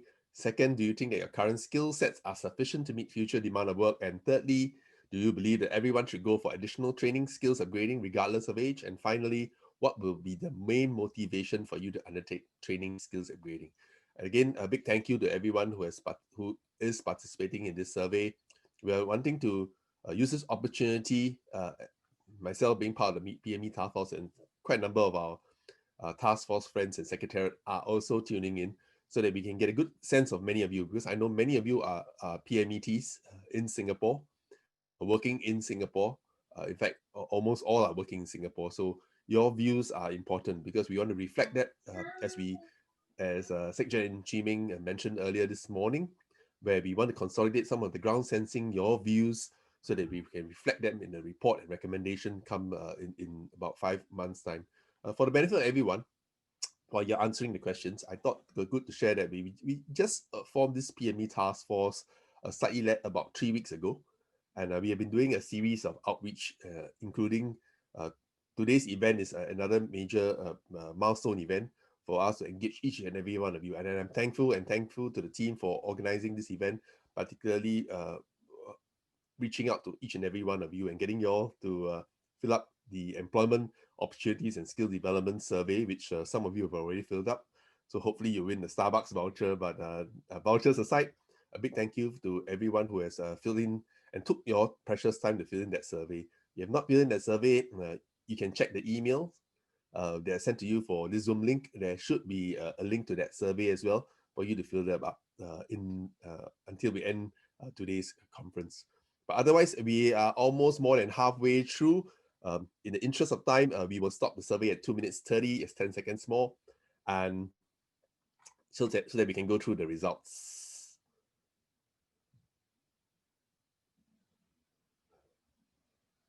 Okay, thank you, Eric. We'll just stop there. A big thank you again, everyone. Earlier on, we talked about protection, and those survey questions were addressing protection in general, and now, of course, addressing skills enabling, and of course, seeing how each and every one of you your responses to training, particularly of yourself and your organization. Firstly, to what extent do you agree that it's difficult to find a job that matches your skill in this economy? Sometimes, most of the time. So I think, I share this because I think in general, we have done quite a number of deep stick surveys before. Many of our PMEs in Singapore are aware of some of the changes, a lot of anxieties and fears, particularly with exacerbated by COVID-19. And you see a lot of transformation. Industries that have been thriving and doing well are now putting on a brink of some even in a brink of insolvency, etc. So it's quite a challenging environment, and things have transformed and changed, and what we call into the next normal. So I do agree, and I can see quite a number of you also realize that particularly after the 4 speakers earlier before me have shared, many jobs have transformed. I think what Carlos's job, I don't think existed 10 years ago, but today it's so relevant and highly important. Same for e-learning, which Brian shared. Can't emphasize more. Now even our children are going through home-based learning. All of us having to maintain safe management and safe distance now have to go on board e-learning. I know many of in fact the institutions of higher learning, not just in Singapore but across the globe, in UK, US, are all on this on online or e-learning. So definitely really things have been changed and definitely transformed. Second question, do you think your current skill sets are sufficient? Mixed bag, but majority felt that no. So, but I must give credit to each and every one of you for being frank and honest about this, because this does show that we need to do more in this area on the awareness. Thirdly, you believe that everyone should go for additional training? Well, that's a resounding yes. I'm so glad to hear that. So I think both Gilbert and Brian are around, and they're tuning in, and definitely they will be 2 great persons who will be driving some of these change in the area of learning, development, and placement and progression. And finally, 4th question, what will be the main motivation for you to undertake training and skills upgrading?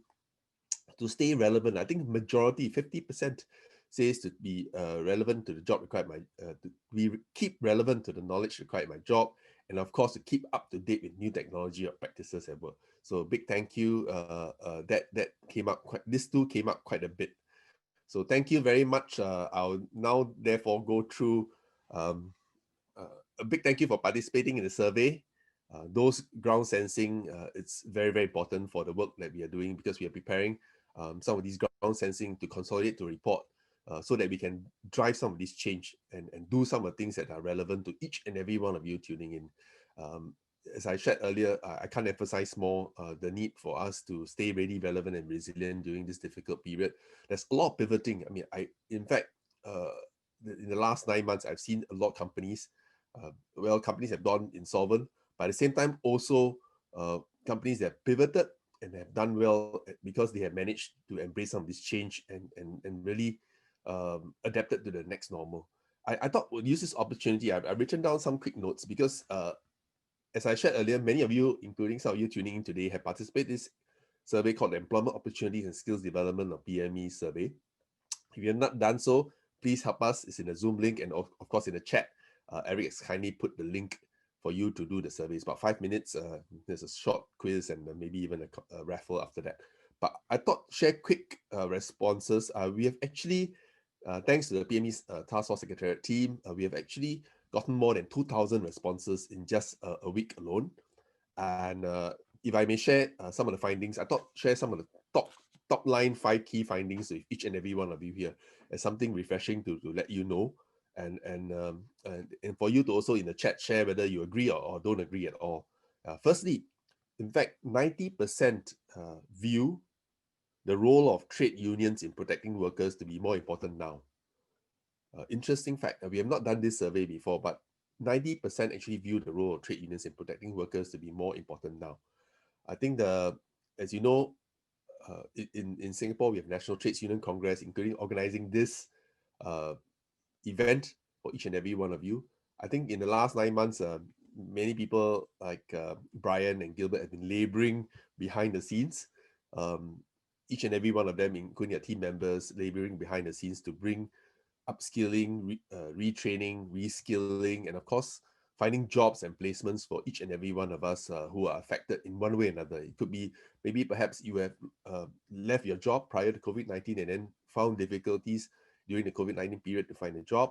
Also, those who have been laid off or even been affected by furlough or even on extended no pay leave. So a big, a resounding awareness of the role of the labor movement in trying to do more in this area, and of course protecting the rights of workers. As you know, the labor movement has been really rolling up our sleeves and working with the tripartite partners, rolling out a few key important advisories, particularly not just the National Wages Council, but also the tripartite advisory on managing excess manpower and responsible retrenchment, and also the payment of retrenchment benefits. So some of these things are the things that the labor movement has been doing, both on the protection front and of course in preserving and providing some of these opportunities for each and every one of us. A second key finding I thought to share many of you out there is 2,000 responses. So I must say it's quite credible sample. Most of you say the lack of progression and lack of work-life balance are the key challenges facing each and every one of you at work. So early on, we did a quick poll. We also saw some of these points being brought up. So definitely very, very credible. I think this is one area. That's why today's conference, and of course, this short straw poll and survey. At the same time, also some of the things to share, as Gilbert and Brian have shared earlier, some of the exciting things that we are doing. Like today's session, we only had 20 minutes, each and every one of us. So it's just a brief intro. I hope all of you tune in and find out more information with all the links provided. And stay tuned. We are all on LinkedIn, Facebook, and various platforms. So do stay connected so that you can find out the latest, most contemporaneous information to keep you updated and connected in this space. Third interesting survey, I know my time is running up, but third interesting point is many find age as one key hindrance in finding or changing jobs. And that is also one of the impetus why we wanted to focus on those between 40 to 60 years old. Besides structural unemployment, we also have seen from data and many of the feedbacks in amongst the space. Some of you have heard myself also lobbying on strengthening the Singaporean core. I think some of these issues are important because besides being precarious, we are also vulnerable, further exacerbated by COVID-19 and all this next normal, us having to embrace the change and really adapting to new technology, and not just new technology. I was also, while watching Colors and earlier Emmanuel sharing, I'm also picking up some of the things that are coming into the market, and really new jobs and new opportunities that no one expected will have will be present today many years ago. Fourth data, quite important, is that 60% of respondents felt training is necessary for career progression. So 60%, in fact, internally in the labor movement, we have done a series of analysis on labor market trends as well as income inequality. And definitely training and reskilling is definitely necessary, not just for career progression, but also social mobility. So I just wanted to emphasize that point. And fifth interesting point from the survey is also that 98% of you agreed, 98% of the 2,000 responses agreed that companies should send their employees for training and skills upgrading. So I saw quite a few employers out there. I saw a few HR leads out there earlier in the participants who are present. A big thank you for joining us for this webinar. But at the same time, also, I hope each and every one of you take my sharing and the poll, the straw poll earlier, and also my sharing of these 5 key top line observations seriously, because I think with what you have seen and hearing, sharing, really exciting. I mean, the world is, we have to grapple with the next normal, and it's not just a VUCA world, but of course, already a transformed workplace with digitalization and with what we call a low-touch economy, low physical touch economy. So definitely, I hope, and I call out to all employers out there to collaborate with our partners. You see many of our partners present here today. In providing opportunities, not just placement opportunities, but also reskilling your workforce. Can't emphasize more of this. And I'm glad to hear from the earlier straw poll that many of you are very, very aware that you need to upskill, you need to reskill, you're fully prepared to do training, and you also feel that employers need to play their part. So I hope employers out there play a part. And I know Accenture is going to release a survey sometime this or next week. I can't share the detailed results, but essentially they're saying that employers need to focus on not just ensuring that workers stay employed, but employable. Very, very important. Sounds a bit anomalous because employers don't want you to be too employable such that you can move out of the organization, but definitely that's one important area which each and every one of employers out there need to pay attention to. And finally, to each and every one of you out there, professionals, managers, executives, and technicians, I know many of you are tuning in. I can't emphasize more. It's the 4 speakers, including myself, including the survey results, have shown that each of us need to really stay agile, able, and adaptable. Able in what sense? Able with the new skills, like what all of you shared. You want to pick up technology skills. You want to pick up the worker 4.0 skills. But at the same time, also ability to stay adaptable and agile, very, very important, because there are going to be peaks and troughs. And now we are in recessionary times, and although Singapore is out of the woods in that sense, but because we are only as strong as the weakest link. We're looking at the region, global connectivity, and therefore all of us need to brace ourselves to stay resilient.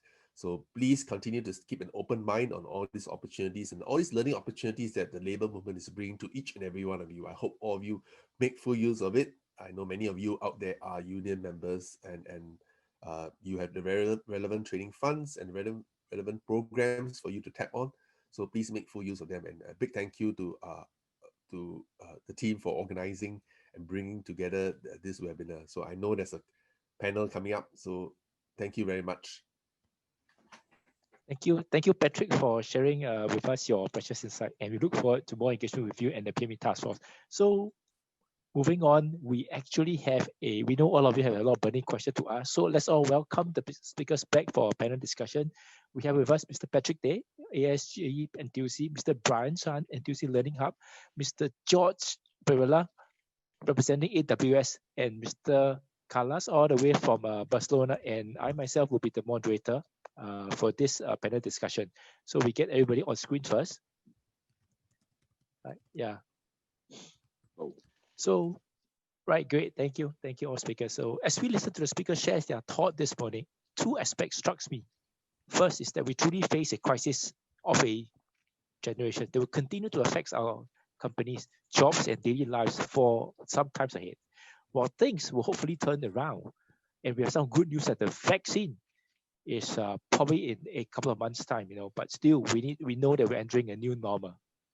Second is that the companies our workers are highly adaptive, and there's much positive action that we can take from here. For Patrick, we see how the PMEs are feeling, and we all see that the new areas that we can work on, and we see great examples from Emmanuel, from Brian, from Carlos as well, right? So maybe I want to kickstart the whole panel with a first question. Can I direct the question to Patrick? We hear a lot of challenges that this year has brought about, but what is one positive opportunity that you feel extremely excited about for the coming year in 2021? Yeah, I just wanted to emphasize earlier on you heard me talk about structural challenges, and of course Gilbert earlier talked about the mismatches and the mismatches, and well I think one of the positive things that have come about is, of course, you see some of the new job opportunities coming up. I think there are new job opportunities. Yes, the employment market is weak. There's a lot of uncertainty moving into not just in 2020, but moving into 2021. But I also see opportunities because as we are talking, maybe perhaps later on Gilbert can chime in. There are also employers who are looking for people. And of course, even employers who are looking at doing new kind of business, particularly with the digital agenda, particularly the data agenda, there are new opportunities actually available. But I think, to be honest, I think one of the biggest challenges we face in Singapore in particular is trying to match potential job seekers or employees, or even employees who are in current jobs who want to upgrade or move into a new job, into some of these opportunities. So that's where the training intervention needs to come in, and that's where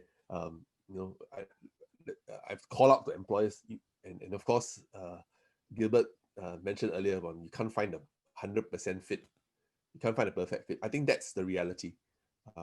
So therefore, if you can find a 60-70% fit, you try to upgrade, train, and reskill that potential or that new employee so that they can fit into the new role. So I definitely see one bright spark in 2021 is that there are opportunities available, but the biggest challenge is probably each and every one of us trying to stay open and picking up some of these. It's not easy. I hear a lot of fear, anxieties, including many of my classmates, friends, relatives. It's going to be challenging.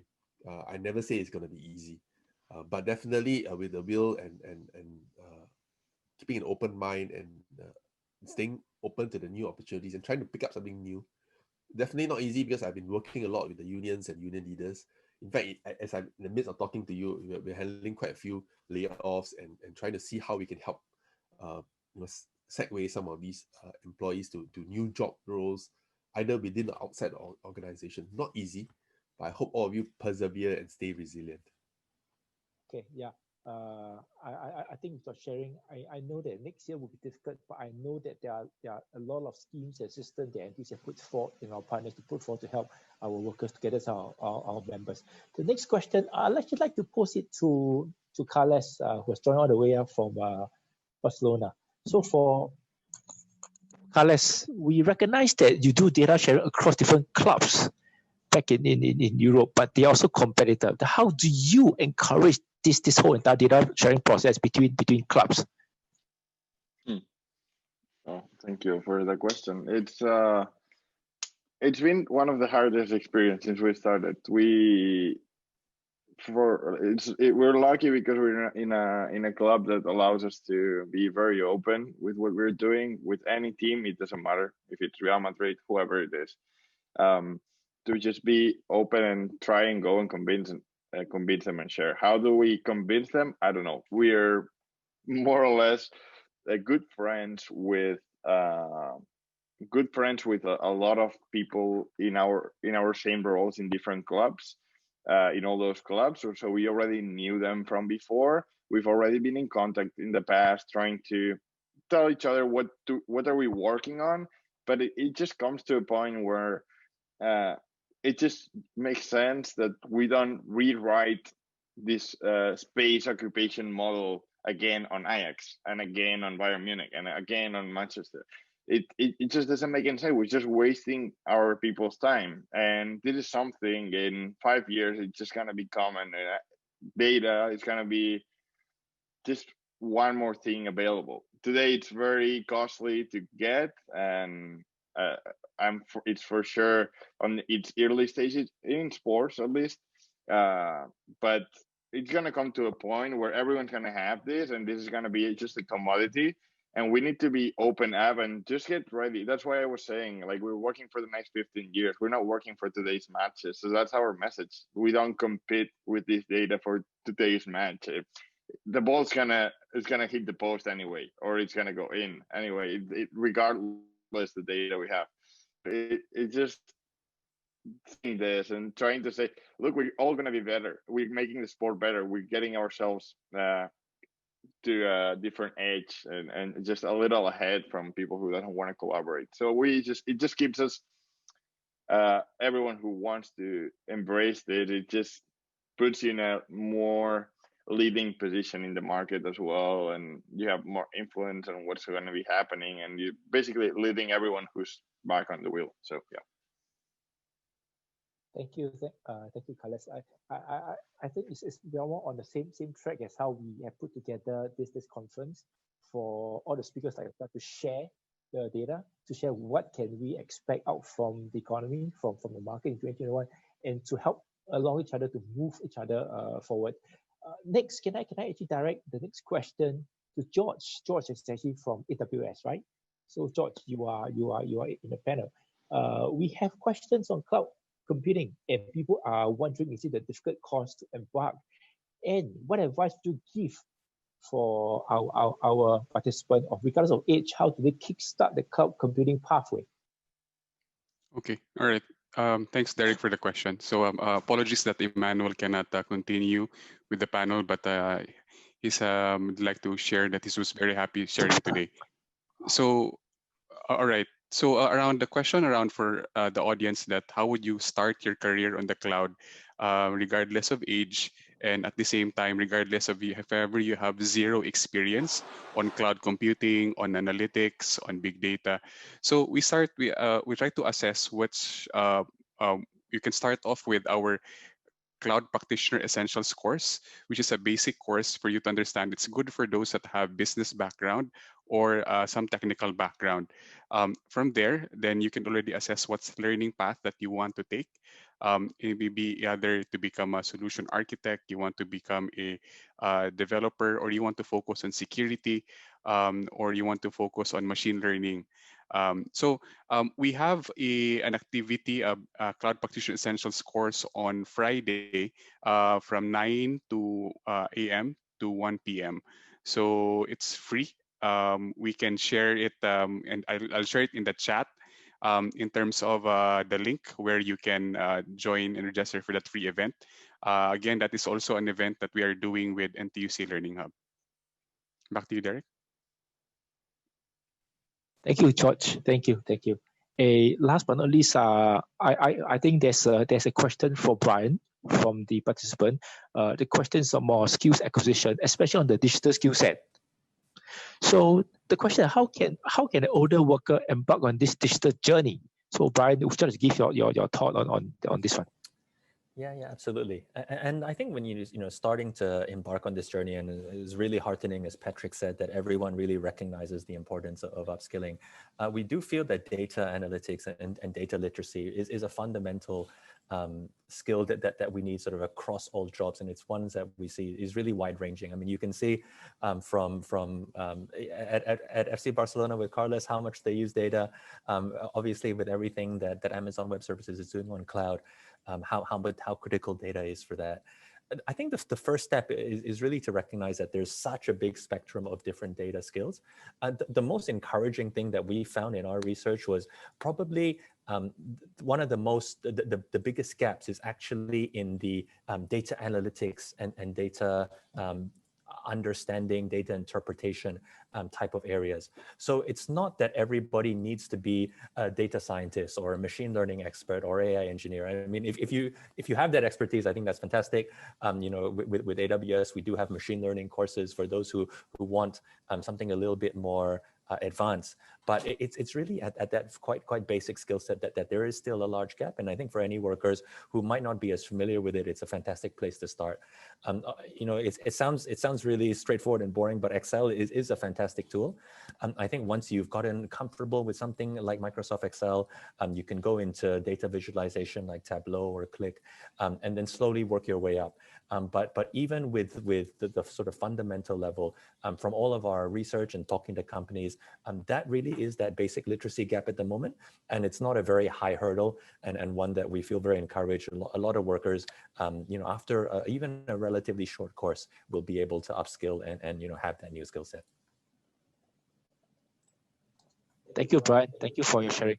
I think before we come to an end of the AM session, I'd like to get the speakers, each of them, to actually share one final advice to our participant. How can they cope with what's going to come forward? Can I get Mr. Patrick Tay to at least one? What is your advice for our attendees this morning? Yeah, I mentioned earlier on the 3 A's. Yeah, to stay able, agile, adaptable. I think very, very important. I've actually put a latest link up. WEF has listed just a couple of days ago on their emerging tech, top 10 emerging tech that they are seeing in 2020. Useful for you to glean from, and for me to share with everyone as well, so that you can know likely what's going to happen, what kind of new jobs you'll be seeing in the next 2, 3, 4 years, 5 years. Yeah. So like I said, stay able, agile, and adaptable. Very, very important during this time and age. Thank you, Patrick. Carles, any final advice for our participant? It is hard for me to say about what's going to happen when I'm living probably in one of the most uncertain situations in my life career. I don't know if you're aware of the situation here at Barca. So my thought to you and to everyone who's listening would be to stay active, no matter how complicated things are, and to try to, it is hard because you were saying it before as well. It's not easy at all when there's so much uncertainty around your work, your economical situation, and so on. It's not hard. It is very hard to stay focused and to keep motivated doing something, right?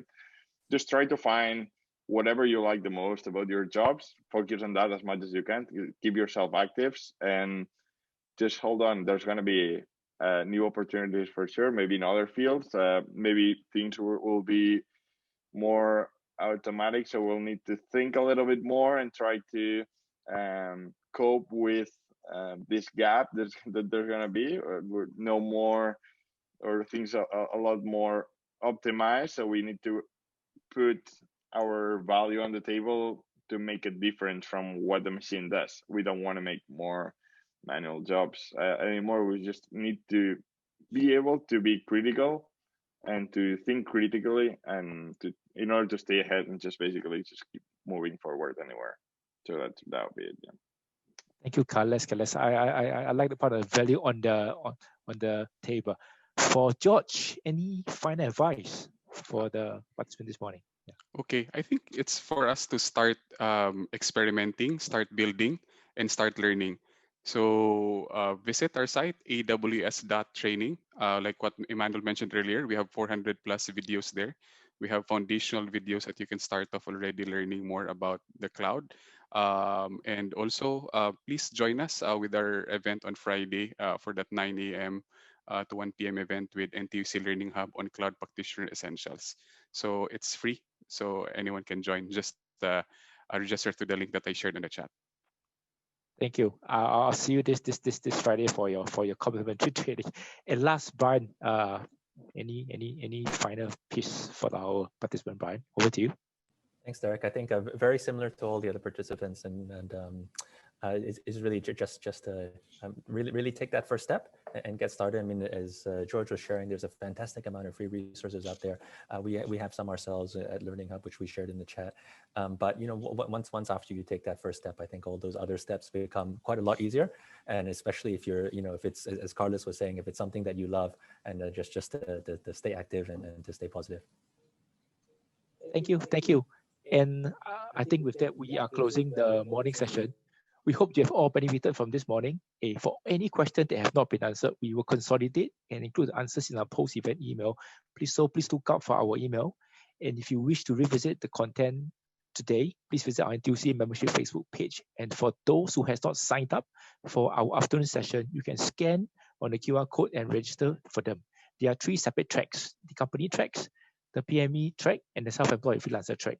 And on behalf of NTUC membership, NTUC Learning Hub, and also PME Task Force, a very big thank you to all our speakers, and of course to all of you, the participants.